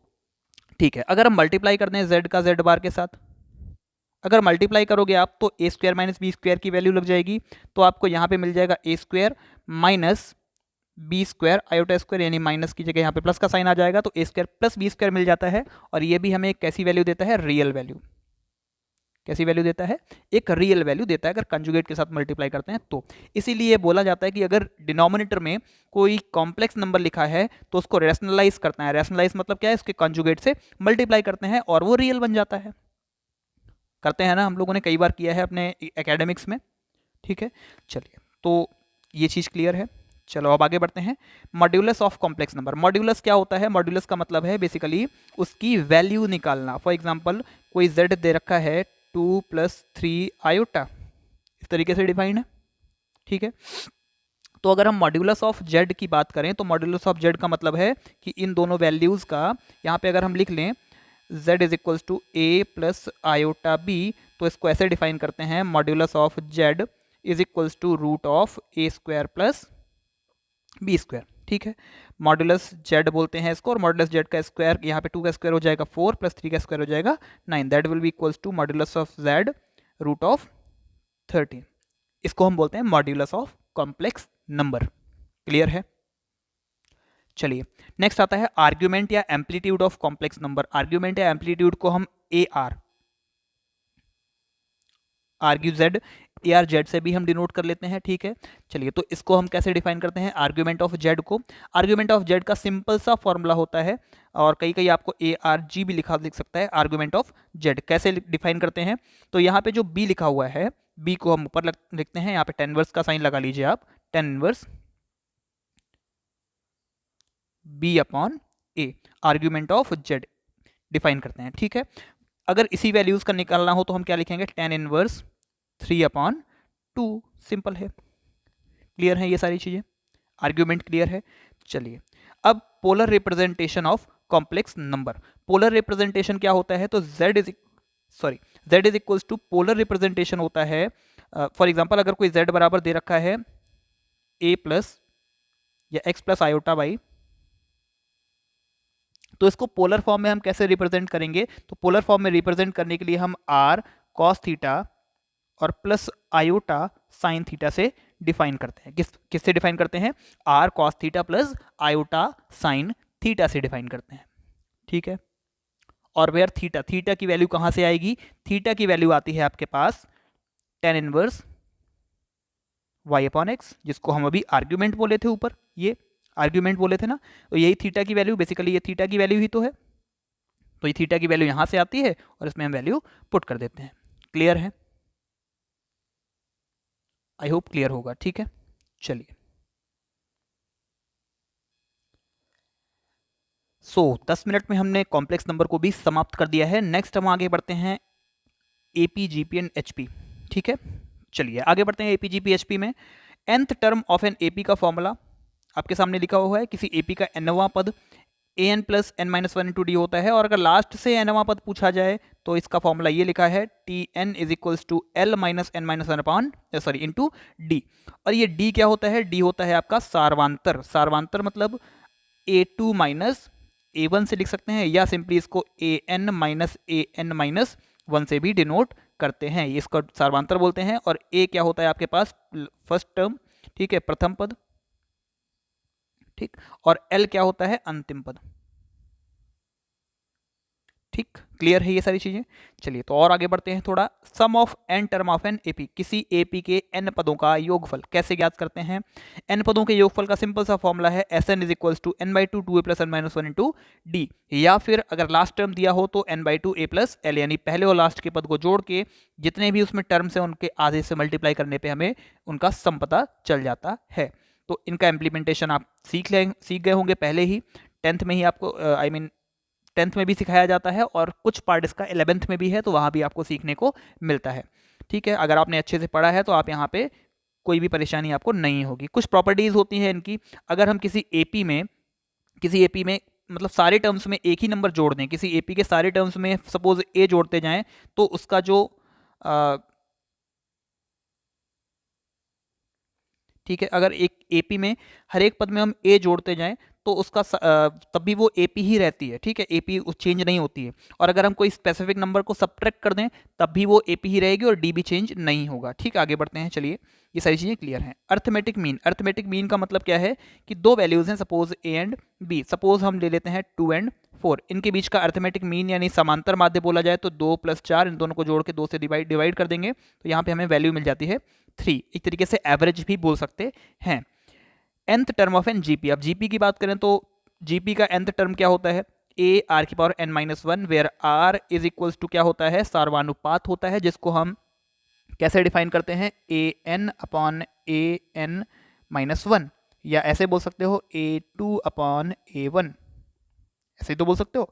ठीक है, तो और ए क्या होता है, ए होता है आपका प्रथम पद, क्या होता है, प्रथम पद। थोड़ा सा कलर चेंज कर लेता हूं मैं इसका, ओके डन। चलिए, ए क्या होता है आपका, प्रथम पद होता है। Sum of N term of N GP, ये इंपॉर्टेंट है, इंपॉर्टेंट है, इंपॉर्टेंट है, कई बार बोल रहा हूँ इंपॉर्टेंट है, इसको बहुत अच्छे से रिवाइज कर लेना। एस एन यानी एनवा पद फॉर्मूला क्या होता है आपके पास, जो एनवे पद का फॉर्मूला होता है वो होता है एस एन बराबर A plus R minus N upon 1 minus R, R की पावर एन कर लीजिए यहाँ पे, आर की पावर एन, ठीक है, ये जो एन है पावर में लगाइए,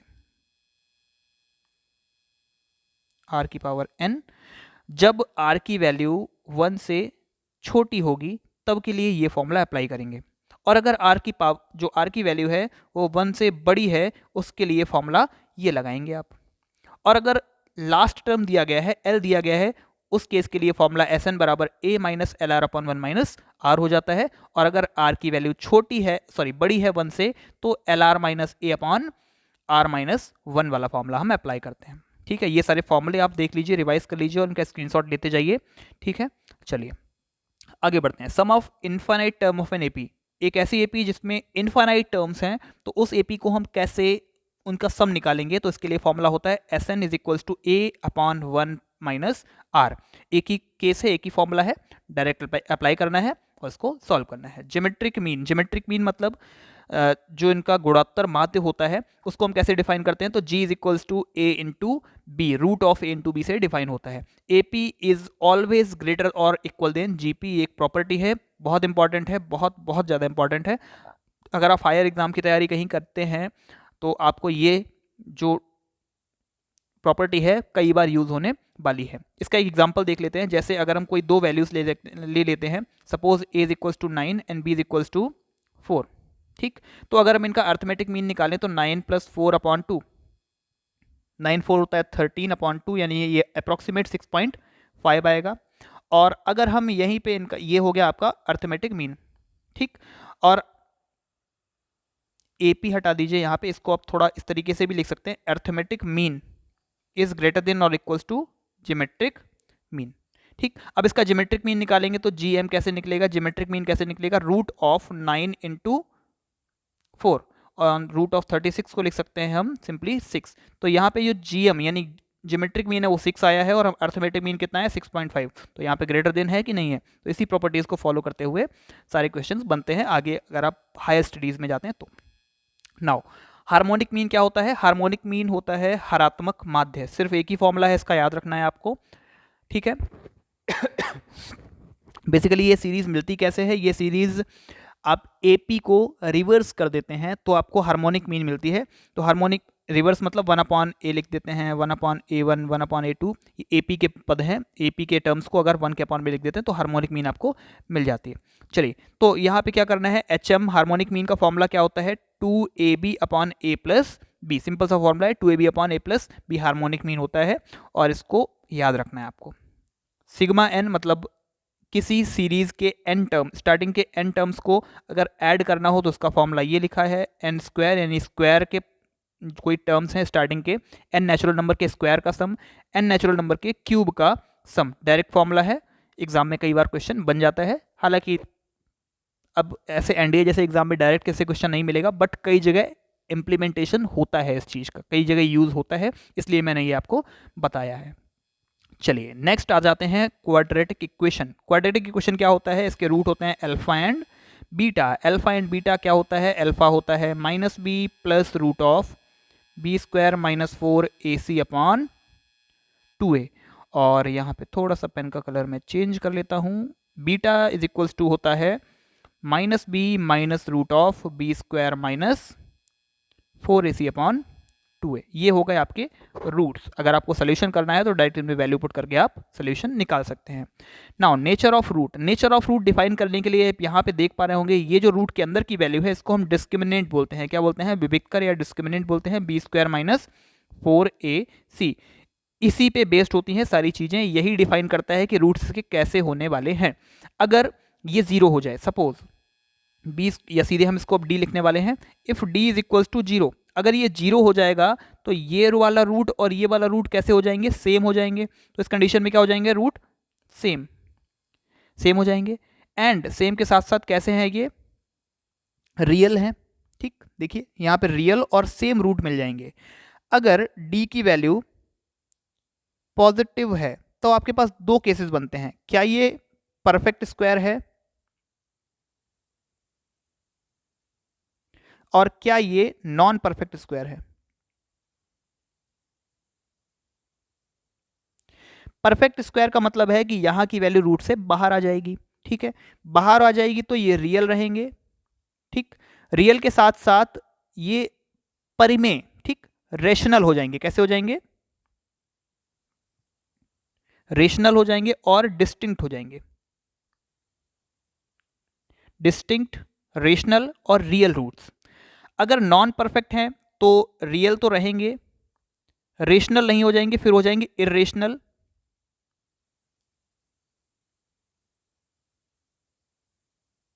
इरेशनल और डिस्टिंक्ट रूट। ठीक, और अगर ये डी डिस्क्रिमिनेंट आपका नेगेटिव है तो आपके टू डिस्टिंक्ट कैसे रूट होंगे? Distinct and imaginary roots. कैसे होंगे? डिस्टिंक्ट और इमेजिनरी। अब इमेजिनरी क्यों होंगे? क्योंकि रूट के अंदर नेगेटिव वैल्यू आप सभी को पता है इमेजिनरी नंबर है। अभी ऊपर की क्लास में ही हम सारी चीजें पढ़ के आए हैं। Next, relation between coefficient and root of equation. तो अल्फा प्लस बीटा आप सभी को पता है, alpha plus beta is equals to क्या होता है? बी अपॉन ए।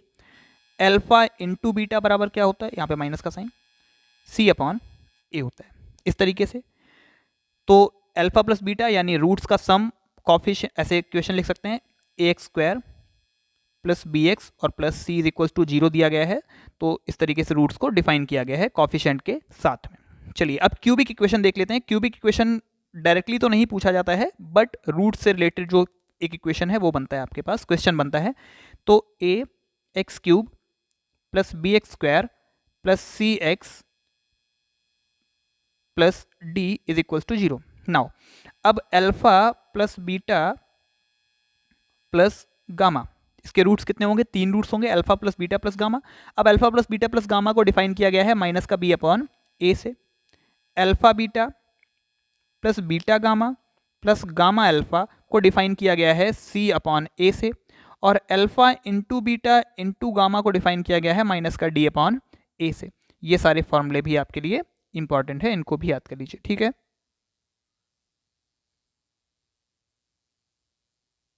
ठीक है, चलिए नेक्स्ट, परम्यूटेशन एंड कॉम्बिनेशन। यहाँ पे क्वाड्रेटिक आप स्टार्टिंग से ही पढ़ते आए हैं तो ज़्यादा डिटेल में डिस्कस नहीं किया, बस मैंने फॉर्मूले डिस्कस कर लिए हैं। बाकी आप लोग सोल्यूशन वगैरह तो कर ही पाएंगे। क्वेश्चन में बोल देता है कि कोई ऐसा वो इक्वेशन है जिसके रूट्स इक्वल हैं तो के की वैल्यू फाइंड कीजिए, वो सारी चीज़ें हैं। अगर रूट्स इक्वल हैं तो डी की वैल्यू किसके इक्वल करनी है आपको? जीरो। सिंपली आपको बी स्क्वायर माइनस 4ac की वैल्यू किसके इक्वल करनी है? जीरो के इक्वल। एंड देन आपको इक्वेशन को सॉल्व करना है, के की वैल्यू फाइंड कर पाएंगे या जो भी दिया गया हो। चलिए तो अब आ जाते हैं परम्यूटेशन एंड कॉम्बिनेशन में। परम्यूटेशन क्या होता है? बेसिकली परम्यूटेशन क्या है? परम्यूटेशन NPR से डिफाइन होता है और इसका फॉर्मूला होता है n factorial upon n minus r factorial. ये किसका फॉर्मूला है? परम्यूटेशन का। ठीक है, अब परम्यूटेशन में कुछ इसके फैक्टोरियल पहले समझ लेते हैं। फैक्टोरियल का मतलब क्या है? सपोज अगर लिखा है आपके पास 5 का फैक्टोरियल, तो 5 फैक्टोरियल का मतलब है 5 मल्टीप्लाई 4 मल्टीप्लाई 3 मल्टीप्लाई 2 मल्टीप्लाई 1, यानी आप घटते जाएंगे घटाते जाएंगे एक एक वैल्यू, उन सबका मल्टीप्लाई कर देंगे। जहां तक लिखा हो, अगर 100 फैक्टोरियल लिखा है तो उसका भी मतलब बेसिकली यही है, 100 से लेके और 199 से लेके 1 तक का मल्टीप्लाई करना है। ठीक, तो इसको तो डिफाइन कर सकते हो ना आप, 5 को 20, 20 3 60, 60 दूनी 120, 120, इसको तो आप डिफाइन कर ही पा रहे होंगे। ऑल राइट, तो इसमें क्या है, फॉर्मूला आपके पास क्या लिखा हुआ है, N P R is equal to N factorial upon N minus R factorial. इसके कुछ रिजल्ट होते हैं, वो आपको जब मैं क्वेश्चन सीरीज कराऊंगा, 2-4 वीडियोस में क्वेश्चन भी ले आऊंगा प्रैक्टिस के लिए, उनमें डिस्कस करा दूंगा। तो ये सिर्फ कॉन्सेप्ट क्लास है, बेसिक कॉन्सेप्ट क्लियर हो जाएंगे इसके, आप अपनी बुक से भी प्रैक्टिस कर सकते हैं, और चाहो तो आप हमारे वीडियोस पे भी, अभी चैनल पे वीडियोस आएंगी 2-3 जिसमें हम प्रैक्टिस करेंगे क्वेश्चंस की। ठीक है, चलिए, तो NP0 की वैल्यू हमेशा किसके इक्वल होती है, 1 के इक्वल होती है। 0 का फैक्टोरियल हमेशा 1 के इक्वल होता है, और NPN की वैल्यू हमेशा n फैक्टोरियल के इक्वल होती है। ये 3 रिजल्ट हैं, एज इट इज याद कर लीजिए, कई जगह इंप्लीमेंट होते हैं, as it is result implement होते हैं। ठीक है, इसलिए मैंने इसको अलग से लिखा है, ये याद कर लीजिए। नेक्स्ट पूछा जाता है सर्कुलर परमिटेशन। सर्कुलर परमिटेशन का मतलब क्या है, बेसिकली सर्कुलर परमिटेशन का मतलब है कि कोई माला बनानी है जिसमें फूलों की संख्या कितनी होगी, ये पूछा गया है। चेयर के आसपास लोग बैठे हैं, रोटेशन मैटर नहीं कर रहा है, तो उसकी अगर हमें सिर्फ क्लॉकवाइज ही गिनना है या एंटी क्लॉकवाइज ही गिनना है, तो हम कौन सा फॉर्मूला लगाएंगे, अगर क्लॉकवाइज और एंटी क्लॉकवाइज मैटर करता है तो फॉर्मूला हम कौन सा लगाएंगे, NPR अपॉन आर का। और अगर रोटेशन से मैटर ही नहीं है, चाहे क्लॉकवाइज गिन लो चाहे एंटी क्लॉकवाइज गिन लो, तो हम फॉर्मूला लगाएंगे NPR ओवर 2R। ठीक है, और बाकी आपको पता ही है NPR का फॉर्मूला तो सेम ही रहेगा, वो थोड़ी ना चेंज होने वाला है। अपॉन में जो R आया है और 2R आया है, यही चेंज होता है। व्हेन रोटेशन मैटर्स, यानी रोटेशन जब मैटर कर रही हो तब R आएगा, और रोटेशन डजंट मैटर, वहां पे 2R आएगा। यानी क्लॉकवाइज एंटी क्लॉकवाइज से मतलब नहीं है तब 2R, और अगर क्लॉकवाइज और एंटी क्लॉकवाइज से मतलब है तो हम यहाँ पे R को रखते हैं। एज इट इज याद कर लीजिए, फॉर्मूला बहुत इंपॉर्टेंट है। ठीक है, कई बार इसी से ही क्वेश्चंस बनते हैं। परमिटेशन कॉम्बिनेशन में जो क्वेश्चन बनते हैं, परमिटेशन में बेसिकली इन 2 फॉर्मूले से, और कॉम्बिनेशन में तो आपको पता ही है सारी बेसिक चीजें हैं। कॉम्बिनेशन में आपको अगर क्वेश्चन समझ में अच्छे से आ गया है, आपने क्वेश्चन को की लैंग्वेज समझ ली है, तो आप क्वेश्चन को आसानी से कर पाएंगे। लेकिन अगर लैंग्वेज समझ में नहीं आई आपको, तो क्वेश्चन में करने में आपको दिक्कतें आएंगी। अब कॉम्बिनेशन का फॉर्मूला क्या लिखा हुआ है, NCR is equal to basically क्या होता है, n factorial upon r factorial into n minus R factorial. Upon में क्या एक्स्ट्रा आ जाता है, r फैक्टोरियल एक्स्ट्रा आता है। तो ये कॉम्बिनेशन का फॉर्मूला है। ऑलराइट, चलिए आगे बढ़ते हैं।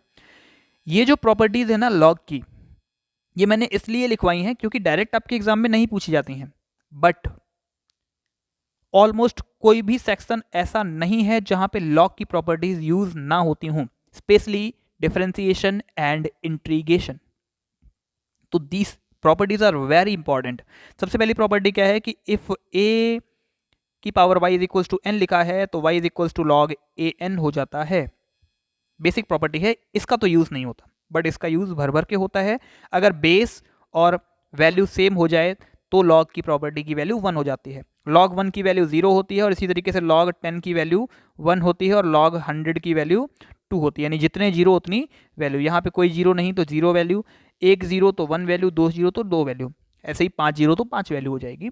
ट्रिक तरीके से समझ लीजिए। लॉग में अगर 2 वैल्यूज मल्टीप्लाई में लिखी हैं, लॉग a बेस में m इंटू एन लिखा हुआ है, तो वो दोनों वैल्यूज ऐड हो जाती हैं, यानी log m plus log n हो जाता है। अगर अपॉन में लिखी हैं तो वैल्यूज को हम सब्ट्रैक्ट कर देते हैं, log m upon n is equals to log m minus log n हो जाता है। क्लियर है ये बात? चलिए, लॉग a m की पावर n यानी पावर उठ के आगे आ जाती है, n लॉग m लिख देते हैं इसको सीधा सा। ठीक है, चलिए, लॉग n की पावर q बेस में लिखा हुआ है और n की पावर p लिखा हुआ है, इसका जो वैल्यू है, तो p upon q log nn बन जाता है, और जिसकी डायरेक्टली वैल्यू किसके इक्वल होती है, p अपॉन q के इक्वल होती है। और ये जो प्रॉपर्टी है ये बहुत इंपॉर्टेंट है, क्योंकि इसका आपके इंट्रीगेशन में कई बार यूज होता है। लॉग a की power n is equals to direct a लिखा हुआ है, तो हम इसको क्या लिखते हैं, a लॉग a, इस पूरी की वैल्यू को हम 1 कंसीडर कर लेते हैं, और ये जो n लिखा हुआ है यहाँ पे a नहीं आएगा, यहाँ पे बेसिकली n आएगा। क्या आएगा, इसको इरेज कर लीजिएगा, यहाँ पे n लिख लीजिए। क्लियर है ये बात? चलिए अब आगे बढ़ते हैं। हम इंटर कर चुके हैं लास्ट फेज में ऑलमोस्ट। अब हम पढ़ेंगे मैट्राइजेस एंड डिटर्मिनेंट के बारे में, और मैट्राइसेस एंड डिटर्मिनेंट ही आपका इंपॉर्टेंट टॉपिक इसमें इस सेक्शन में बचता है। और इसके बाद आप क्लास 2 में परसों या कल, आई होप ट्राई करूंगा मैं कि कल ही प्रोवाइड करा दूं क्लास, ठीक है, अगर कल प्रोवाइड हो जाती है क्लास तो बहुत ही अच्छा रहेगा आप सभी के लिए भी, है ना। तो आप बताइए, कमेंट्स में बताइए, लहरा दीजिए अपने कमेंट्स वगैरह वगैरह वगैरह सब, कैसी चल रही है क्लास। टाइप ऑफ मैट्राइसिस, तो चलिए टाइप ऑफ मैट्राइसिस देख लेते हैं कितने टाइप की होती है। तो बेसिकली जीरो मैट्रिक्स क्या होती है पता है?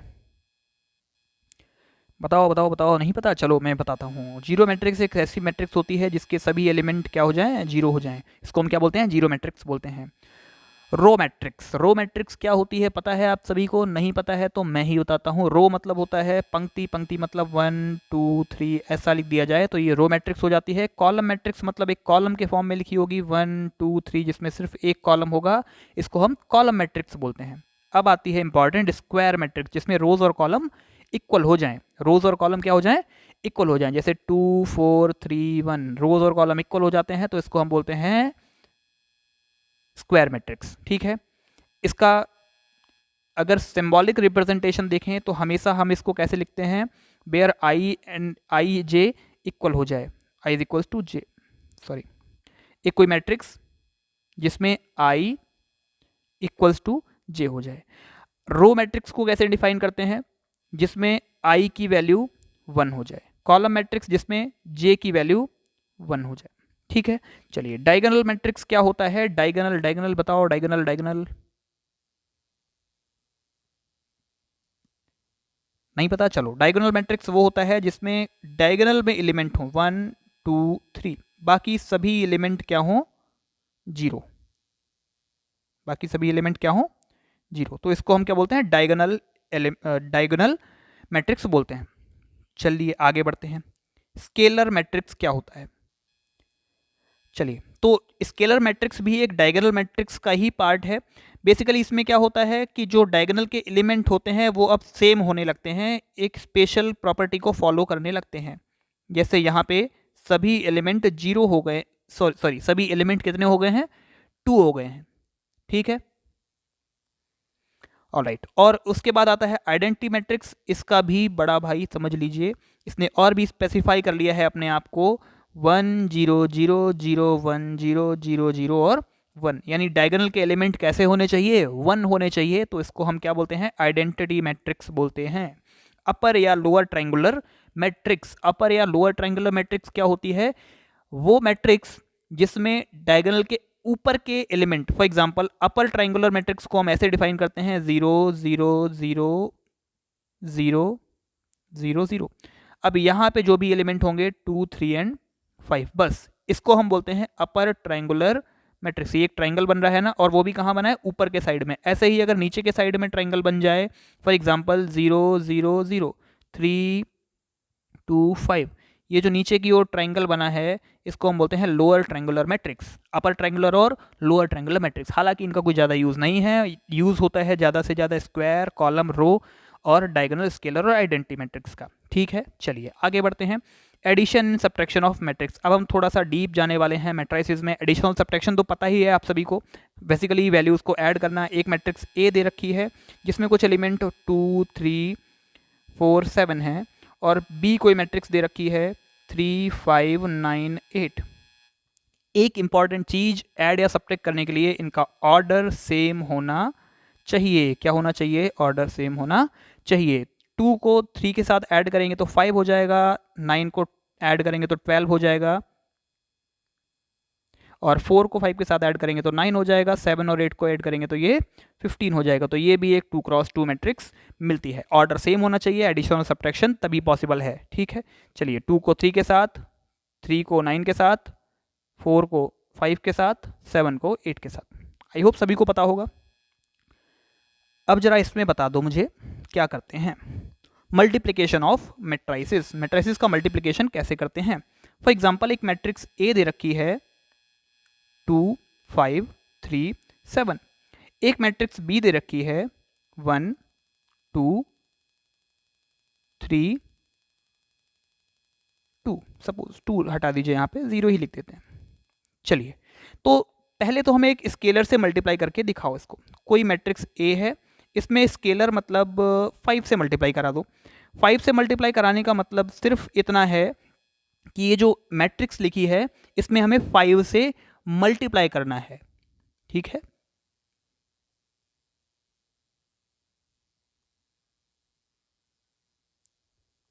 तो 5 से मल्टीप्लाई करने का मतलब है कि 5 से मल्टीप्लाई करेंगे तो 10 हो जाएगा, 25 हो जाएगा, 15 हो जाएगा और 35 हो जाएगा। ये A5 की वैल्यू है। 5 से मल्टीप्लाई करने का मतलब यानी सारे एलिमेंट को 5 से मल्टीप्लाई कर दिया हमने। अब थोड़ा सा डीप आते हैं, A क्रॉस B निकालना। अगर हमें दो स्केलर का ही मल्टीप्लाई करना है या दो मैट्रिक्स का ही आपस में मल्टीप्लाई करना हो तो हम कैसे करते हैं? तो सबसे पहले हम क्या करते हैं, रो और कॉलम का मल्टीप्लाई करते हैं। 2 का मल्टीप्लाई 1 के साथ, 2 1 ज़ा 2, प्लस का साइन लगाया, 5 का मल्टीप्लाई 3 के साथ 15। फिर इसका हम इसके साथ मल्टीप्लाई करेंगे तो 2 2 ज़ार 4 एंड 5 0 ज़ार 0।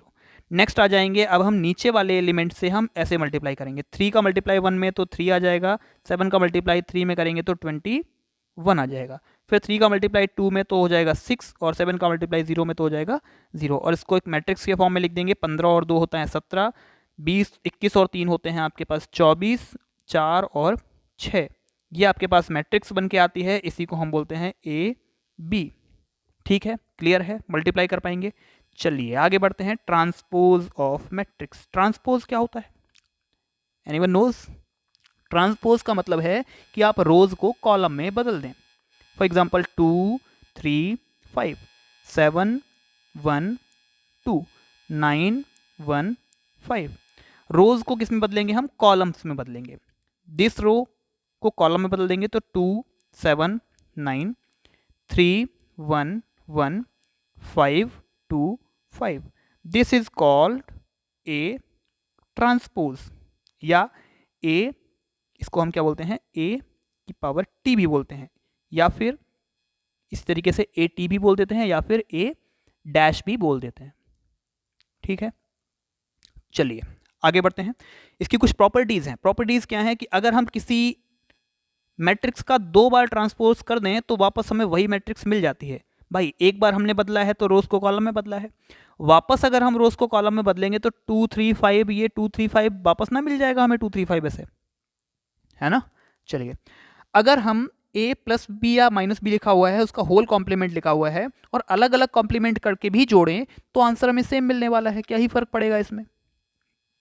अगर हम किसी स्केलर से मल्टीप्लाई करते हैं तब भी इसमें कोई फर्क नहीं आता है। ये इंपॉर्टेंट है, a और b मल्टीप्लाई में लिखा है और इसका कॉम्प्लीमेंट दिया गया है तो वो इनवर्स हो जाता है, इसका मतलब b आगे आ जाता है और a पीछे चला जाता है। ये इंपॉर्टेंट है, इस रूल को फॉलो करता है ये। ठीक, a b c का कॉम्प्लीमेंट लिखा है तो c b a यानी उल्टा हो जाता है, ये भी इंपॉर्टेंट है।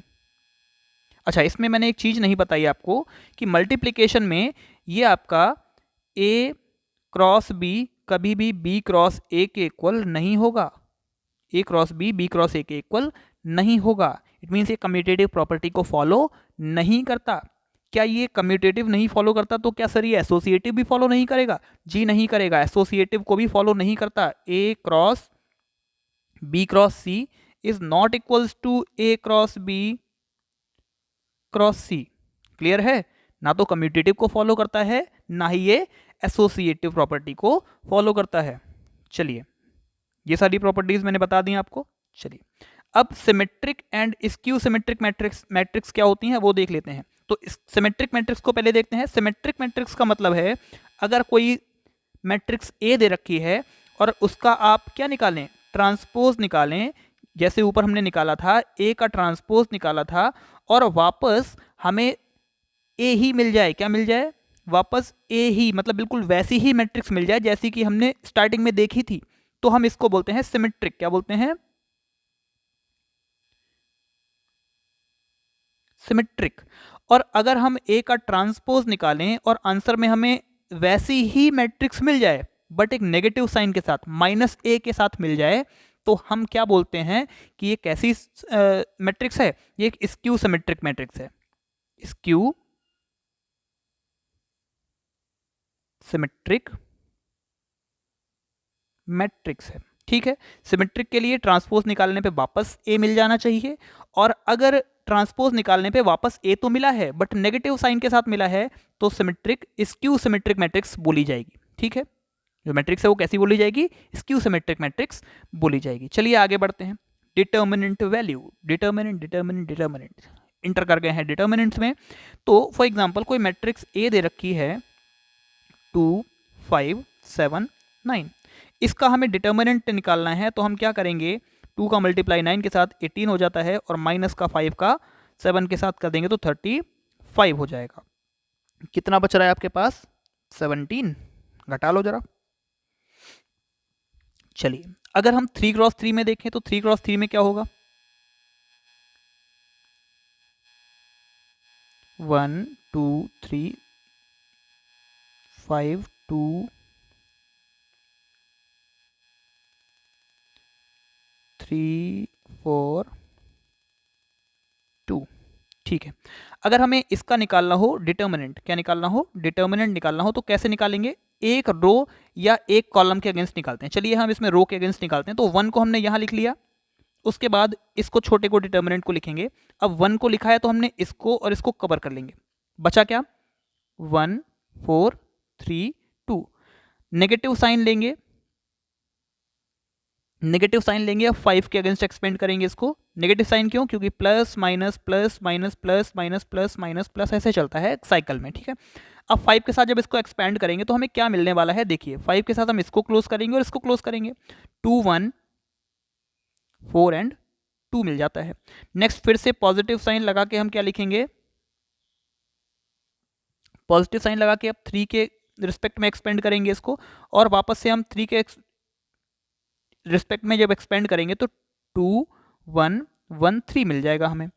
वापस अब इनका मल्टीप्लिकेशन कर लेंगे और इसको हम सॉल्व कर लेंगे। जैसे अगर हमें 1 के साथ मल्टीप्लाई करना हो तो यहाँ पे क्या लिखेंगे, 2 1 jar 2 minus 4 3 jar 12, negative 5 2 2 jar 4 minus 4 1 jar 4 plus 3 2 3 jar 6 minus 1।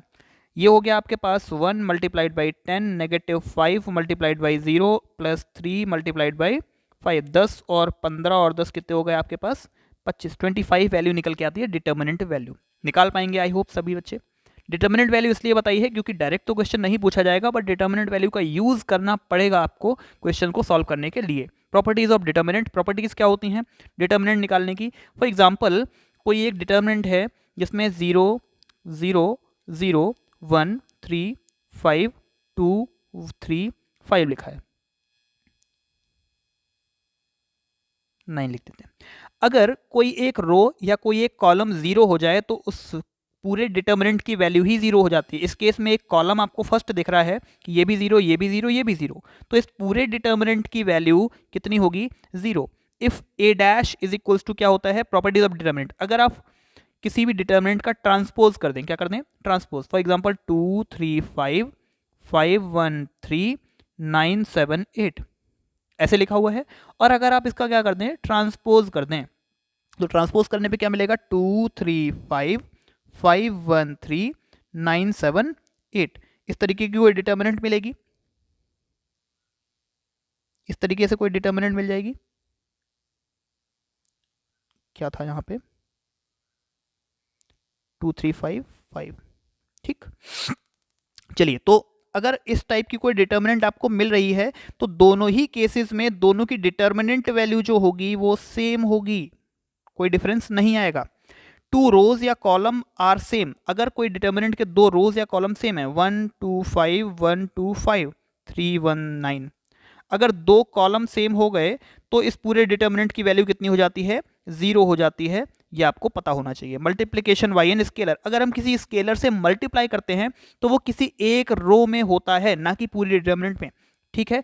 अगर फॉर एग्जांपल इसमें हमें 2 का मल्टीप्लाई करना हो तो 2 का मल्टीप्लाई केवल या तो इस रो में करेंगे या फिर इस कॉलम में करेंगे। फॉर एग्जांपल 2 3 9 5 लिखा है और हमें इसमें कितने का मल्टीप्लाई करना है, फॉर एग्जांपल हमें इसमें 2 का मल्टीप्लाई करना है, तो 2 का मल्टीप्लाई सिर्फ इस वाले कॉलम में कर देंगे तो काम हमारा हो जाएगा। 2 2 जार 4 3 2 जार 6 9 एंड 5, फिर दूसरे में मल्टीप्लाई हम नहीं करेंगे, ठीक है।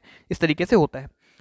अगर 2 मैट्रिक्स का मल्टीप्लाई करके या 2 डिटर्मिनेंट का मल्टीप्लाई करके फिर हम उसका मॉड्यूलस या डिटर्मिनेंट निकालें, या पहले अलग अलग डिटर्मिनेंट निकाल के मल्टीप्लाई कर दें, तो वो वैल्यू सेम रहती हैं, यानी determinant of A B is always equal to determinant of A into determinant of B. Clear है ये सारी चीज, आई होप क्लियर होगी। तो थोड़ा सा और डिटेल्स में जाते हैं, आगे बढ़ते हैं। देखते हैं माइनर ऑफ डिटर्मिनेंट। डिटर्मिनेंट का माइनर, माइनर क्या होता है? माइनर मतलब छोटा, छोटा मतलब जैसे एक डिटर्मिनेंट बना दिया हमने, for example the determinant is 1 2 5 3 9 4 3 1 2। Now the determinant, the minor of determinant is define as, अगर हम इसको डिफाइन कर रहे हैं, अब इसको हम क्या बोलेंगे? माइनर m 1 1, क्योंकि ये एलिमेंट कौन सा है? फर्स्ट रो और फर्स्ट कॉलम का। m 1 1 को कैसे डिफाइन करेंगे? ये बंद और ये बंद, क्या बचा आपके पास? 9 4 1 2। सपोज आपको m 2 2 निकालना है या 2 2 निकालना है, तो कैसे निकालेंगे? अब आप 2 और 2 पहले तो ढूंढेंगे कौन सा एलिमेंट है 2 और 2। 2 और 2 का मतलब है सेकंड रो और सेकंड कॉलम का एलिमेंट, ये वाला पकड़ गया। इसको बंद कर दो, इसको बंद कर दो, जो एलिमेंट बचे हैं 1 5 3 और 2, इसको ऐसे लिख दिया, यही तो लिखा है। इसको हम क्या बोलते हैं? माइनर बोलते हैं। ठीक, अब आता है कोफैक्टर। कोफैक्टर क्या होता है? Basically cofactor is nothing but इसका साइन साथ में ले लेते हैं। जैसे m11 लिखा है, ये होती है जो 1 1 लिखा है, इसमें ये पहले वाला होता है i और बाद वाला होता है j, ये जो क्या है? j है। ठीक, नाउ कोफैक्टर C11 निकालना है अगर हमें, तो हम क्या करते हैं, या इसको हम जनरल फॉर्म में लिखते हैं Cij इज इक्वल्स टू -1 की power ij into Mij। For example अगर हमें C11 निकालना है तो C11 कैसे निकालेंगे हम? -1 ij, यहाँ पे प्लस का साइन लगा लो, i प्लस जे का मतलब है 1 + 1 इंटू माइनर ऑफ 1 1। अब माइनर हमने 1 1 को ऑलरेडी निकाल के रखा हुआ है। माइनर 1 1 कितना है हमारे पास? 9 2 18, 18 में से 4 घटा दोगे तो यहाँ पे कितना बच रहा है हमारे पास? सॉरी 18 में से 4 घटाओगे तो 14 बचेगा। यहाँ पे m22 कितना आ जाएगा? 2 1 2 और 5 3 15, यानी माइनस का 13, नेगेटिव 13 आया। अब यहाँ पे 1 1 जो आया है 1 की पावर 2 हो जाएगा, +2, यानी ये हो जाएगा 1 मल्टीप्लाइड बाई m11 की वैल्यू हमारे पास ऑलरेडी कितनी है? 14, यानी C11 की वैल्यू कितनी आ गई? 14। ठीक है, इसी तरीके से आप C11 की जगह C22 निकालेंगे, C33 निकालेंगे, C44 निकालेंगे, सॉरी 44 तो नहीं होगा, C31 C32 C33 ऐसे करके सारी वैल्यूज निकालेंगे। ठीक है, चलिए C13 C12 C15 जो भी दिया गया हो सब निकाल सकते हैं। तो माइनर और कोफैक्टर निकालना सीख गए। चलिए आगे बढ़ते हैं, invertible and non invertible matrix. अच्छा, ये तो हमें ऊपर ही बता देना चाहिए था आपको कि अगर किसी मैट्रिक्स का मॉड्यूलस 0 के इक्वल है तो वो नॉन इन्वर्टिबल है। कैसी है? नॉन इन्वर्टिबल, यानी उसका इनवर्स निकाला नहीं जा सकता। And if modulus of A is not equals to 0 then it is invertible. कैसा है? इन्वर्टिबल है। अगर मॉड्यूलस 0 के इक्वल नहीं है देन, अगर 0 के इक्वल है तो इसका इनवर्स निकालना पॉसिबल नहीं है। That is it. चलिए, adjoint of square matrix. Adjoint क्या होता है? एडजॉइंट बेसिकली हमने अभी ऊपर क्या निकाला? Minor and cofactor. क्या क्या निकाला हमने? माइनर एंड कोफैक्टर, माइनर और कोफैक्टर निकाला। अब माइनर और कोफैक्टर जो होता है बेसिकली उसी का कोफैक्टर जो होता है C11 C12 C13 C11 ऐसे करके लिखा है हमने। ये जो आपका है इस तरीके से लिखेंगे डॉट डॉट डॉट, और इसका हम ट्रांसपोज कर देते हैं। ट्रांसपोज करने से हमें क्या मिलेगा? ये जो 1 1 लिखा हुआ है ये यहाँ आ जाएगा, C11 C12 C13 C21 C22 C23 C, यहाँ पे C31 C32 एंड C33। पहले हम कोफैक्टर्स को लिखेंगे, देन इसका हम क्या कर देंगे? ट्रांसपोज। फॉर एग्जांपल ए है और इसको हमने क्या कर दिया? ट्रांसपोज। सपोज ये बना था ए और इसका हमने क्या कर दिया? ए का ट्रांसपोज। क्या कर दिया? ए का ट्रांसपोज। जब ट्रांसपोज किया है तो ट्रांसपोज करने पे कुछ इस तरीके की बनी है एक मैट्रिक्स। इसी मैट्रिक्स को हम क्या बोलते हैं? एडजॉइंट। क्या बोलते हैं? एडजॉइंट ऑफ ए। क्या बोलते हैं? एडजॉइंट ऑफ ए बोलते हैं। अब इसकी कुछ प्रॉपर्टीज हैं, बहुत इंपॉर्टेंट है, इनको हर बार एग्जाम में पूछा ही पूछा जाता है, तो एक बार ये तो आप क्लियर करना, बहुत अच्छे से देख ही लेना। ठीक है, चलिए, A into adjoint of A किसके इक्वल होता है? A into adjoint of A किसके इक्वल होता है? Adjoint of A into A. और ये भी किसके इक्वल होता है? Modulus of A into I N. I का मतलब क्या है यहाँ पे? आइडेंटिटी मैट्रिक्स है, n का मतलब है उसका ऑर्डर। फॉर एग्जांपल I3, तो I3 का मतलब है 1 0 0 0 1 0 0 0 1, ये I3 का मतलब है। जो n लिखा हुआ है दैट इज डिफाइंड फॉर 3 4 5, जो भी उसका ऑर्डर होगा, ठीक है। adjoint of AB is always equals to adjoint of B into adjoint of A. adjoint of A is always equals to mod of A n minus 1। n minus 1 का मतलब क्या है, समझे नहीं समझे? n minus 1 का मतलब है जो भी उसका ऑर्डर है, क्योंकि स्क्वायर मैट्रिक्स होगी, जो भी उसका ऑर्डर है उसमें से एक कम करके उसकी पावर बना दो। फॉर एग्जाम्पल अगर adjoint of A सपोज, थोड़ा सा क्लियर कर दूं, adjoint of A सपोज एक 3x3 मैट्रिक्स है, क्या है 3x3 मैट्रिक्स है, तो यहाँ पे मॉड्यूलस वैल्यू कैसे आएगी, जो भी A का मॉड्यूलस होगा उसकी पावर में 3 में से 1 घटा दो। क्या ही दिक्कत है यहाँ पे, कोई दिक्कत नहीं, कोई परेशानी नहीं, ठीक है, अच्छी बात है। चलिए, तो मॉड्यूलस ऑफ A का स्क्वायर कर देंगे और जो भी वैल्यू होगी वो एडजॉइंट ऑफ A का मॉड्यूलस आएगी। क्लियर है। एडजॉइंट ऑफ के ए, आप सभी को पता है कि ए पावर माइनस माइनस कर लेता है, एन की पावर माइनस करके, और फिर एडजॉइंट ऑफ ए निकाल देते हैं।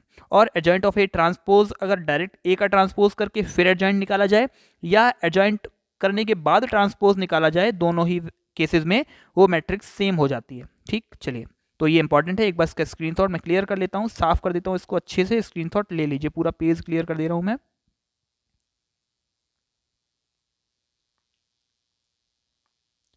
ऑल राइट, फटाफट इसका स्क्रीनशॉट ले लीजिए, फिर हम आगे बढ़ते हैं। चलिए, इनवर्स ऑफ अ मैट्रिक्स, अब आपने एडजॉइंट निकालना सीख लिया है, तो बस जो एडजॉइंट आया था आपके पास, उस adjoint of matrix, adjoint of A में किसका, मॉड्यूलस ऑफ ए का डिवाइड। अच्छा, इसीलिए हमने बोला था कि अगर कोई जो मैट्रिक्स है वो इन्वर्टिबल होगी तो मॉड ऑफ ए जीरो के इक्वल नहीं होगा, क्योंकि डिनोमिनेटर कभी भी जीरो नहीं होता। इसीलिए अगर कोई भी मैट्रिक्स इन्वर्टिबल है तो मॉड्यूलस ऑफ ए जीरो के इक्वल नहीं होगा। ठीक है, इस तरीके से निकाल सकते हैं। नाउ इसकी कुछ प्रॉपर्टीज हैं, अगर ए डॉट ए इनवर्स लिखा है या ए इनवर्स डॉट ए लिखा है तो वो हमेशा आइडेंटिटी मैट्रिक्स आता है, 0 1 या सॉरी 1 0 0 1 ऐसे करके आता है। अगर 3x3 है तो 3x3 आएगा। ए बी का whole inverse is always equals to B inverse A inverse. अगर ट्रांसपोज का इनवर्स निकाला जाए तो वो इनवर्स के ट्रांसपोज के बराबर आता है। ये भी तीनों प्रॉपर्टीज इंपॉर्टेंट है, इनको भी नोट कर लेना। चलिए आगे, solution of system of linear equation. For example कोई लीनियर इक्वेशन लिखे हुए हैं, थोड़ा डिटेल में इसको डिस्कस कर देता हूँ। हालांकि अगर मैं आपको सच बताऊं तो अगर क्वेश्चन बनता है कि तीन वैल्यूज दे रखी, तीन इक्वेशन दे रखे हैं, a1x plus b1 by plus c1 is equals to d1, a2x plus b2y plus c2 is equals to d2, a3x plus b3y plus c3 is equals to d3। अगर इसको सॉल्व करना पड़ा आपको तो आप डिटर्मिनेंट मेथड से please solve मत करना, कोई भी मेथड लगा देना बट डिटर्मिनेंट मेथड मत लगाना। ठीक है, लगाना पड़ा तो चलिए बताते हैं कैसे करना है। ये जो है इनसे एक अलग डिटर्मिनेंट बना लो, a1 a2 a3, b1 b2 b3, c1 c2 c3, एक डिटर्मिनेंट बन गई। इसको हम बोलेंगे आपका a, क्या बोलेंगे a। अब इसका आपको निकालना है इनवर्स, क्या निकालना है, इनवर्स निकालना है। जो b है वो आपका किसके इक्वल हो जाएगा, d1 d2 d3। अब जो इनवर्स आया है इसका, उस इनवर्स का मल्टीप्लाई किसके साथ आपको करना है, b के साथ। किसके साथ करना है, b के साथ, यानी कि ये जो d1 की वैल्यूज दे रखी हैं, और जो x रहेगा आपके पास वो हमेशा किसके इक्वल्स रहेगा, x y और z के इक्वल रहेगा। फिर उसके बाद हमें कंपेयर कर देना है x y z को, जो एक मैट्रिक्स इन दोनों का मल्टीप्लाई करने से आएगी ना, उसको कंपेयर कर देना, x y और z की वैल्यू आपको मिल जाएंगी विदाउट एनी प्रॉब्लम। चलिए आगे नेक्स्ट देखते हैं क्या लिखा हुआ है, area of triangles. Area of triangle क्या है, x1 x2 x3 y1 y2 y3 1 1 1। चाहो तो ये लगा लो, चाहे तो एरिया ऑफ ट्राइंगल का फॉर्मूला आपको सभी को पता ही है ना। इसी को एक्सपेंड करने से एक और बनता है, x1 ब्रैकेट में y2 minus y3 plus x2 bracket में y3 माइनस y1 प्लस का x3 ब्रैकेट में y3 minus y1 minus y2 और इसको 1/2 कर देते हैं तो ये एरिया ऑफ ट्राइंगल आ जाता है। तो बेसिकली ये भी अप्लाई कर सकते हो और यही मैट्रिक्स फॉर्म में अगर बोला जाए तो ये लिखा हुआ है आपके सामने, एरिया ऑफ ट्राइंगल फॉर्मूला लगा के आप इसको सॉल्व कर सकते हो। ठीक है, चलिए अब equation of line passing through two lines, अब ये जब हम स्ट्रेट लाइन पढ़ा रहे होंगे उसमें भी इस चीज़ को डिस्कस करेंगे। हालांकि यहाँ पे भी देख लीजिए एक्स y और 1 लिख लेते हैं, x1 y1 x2 y2 1 1 1 लिख के फिर हम इक्वेशन किसी लाइन का फाइंड कर पाते हैं। कोई पॉइंट दे रखे होंगे x1 y1 और x2 y2, बोला जाएगा कि एक लाइन का इक्वेशन बताइए जो इन दोनों पॉइंट से पास करती हो, तो आपको इसमें वैल्यू पुट करनी है और इस डिटर्मिनेंट को आपको क्या करना है, सॉल्व करना है, तो आपको सोल्यूशन मिल जाएगा। ठीक है, ऑलराइट, क्लियर है ये सारी चीज़ें। तो आज की क्लास में इतना ही, और जो कल क्लास आने वाली है आपके लिए उसमें हम ट्रिग्नोमेट्री को कंप्लीट डिस्ट्रॉय कर देंगे बहुत धुआंधार तरीके से। तो इस क्लास को अगर आपको अच्छी लगी हो, यूज़फुल लगी हो, तो इस क्लास को लाइक करना और अपने फ्रेंड्स के साथ शेयर करना बिल्कुल ना भूलें। इसी तरीके की जो फंडामेंटल क्लासेस हैं, आपके बेसिक की क्लासेस हैं, जो कॉन्सेप्ट की क्लासेस हैं, वो आपको डेली में प्रोवाइड कराने की कोशिश कर रहा हूँ। जितनी जल्दी स्लाइड प्रिपेयर हो जाएंगी उतनी जल्दी आपको क्लास प्रोवाइड करा दी जाएगी। ठीक है, चलिए तो मिलते हैं आपसे अगले वीडियो में। तब तक के लिए जय हिंद, वंदे मातरम।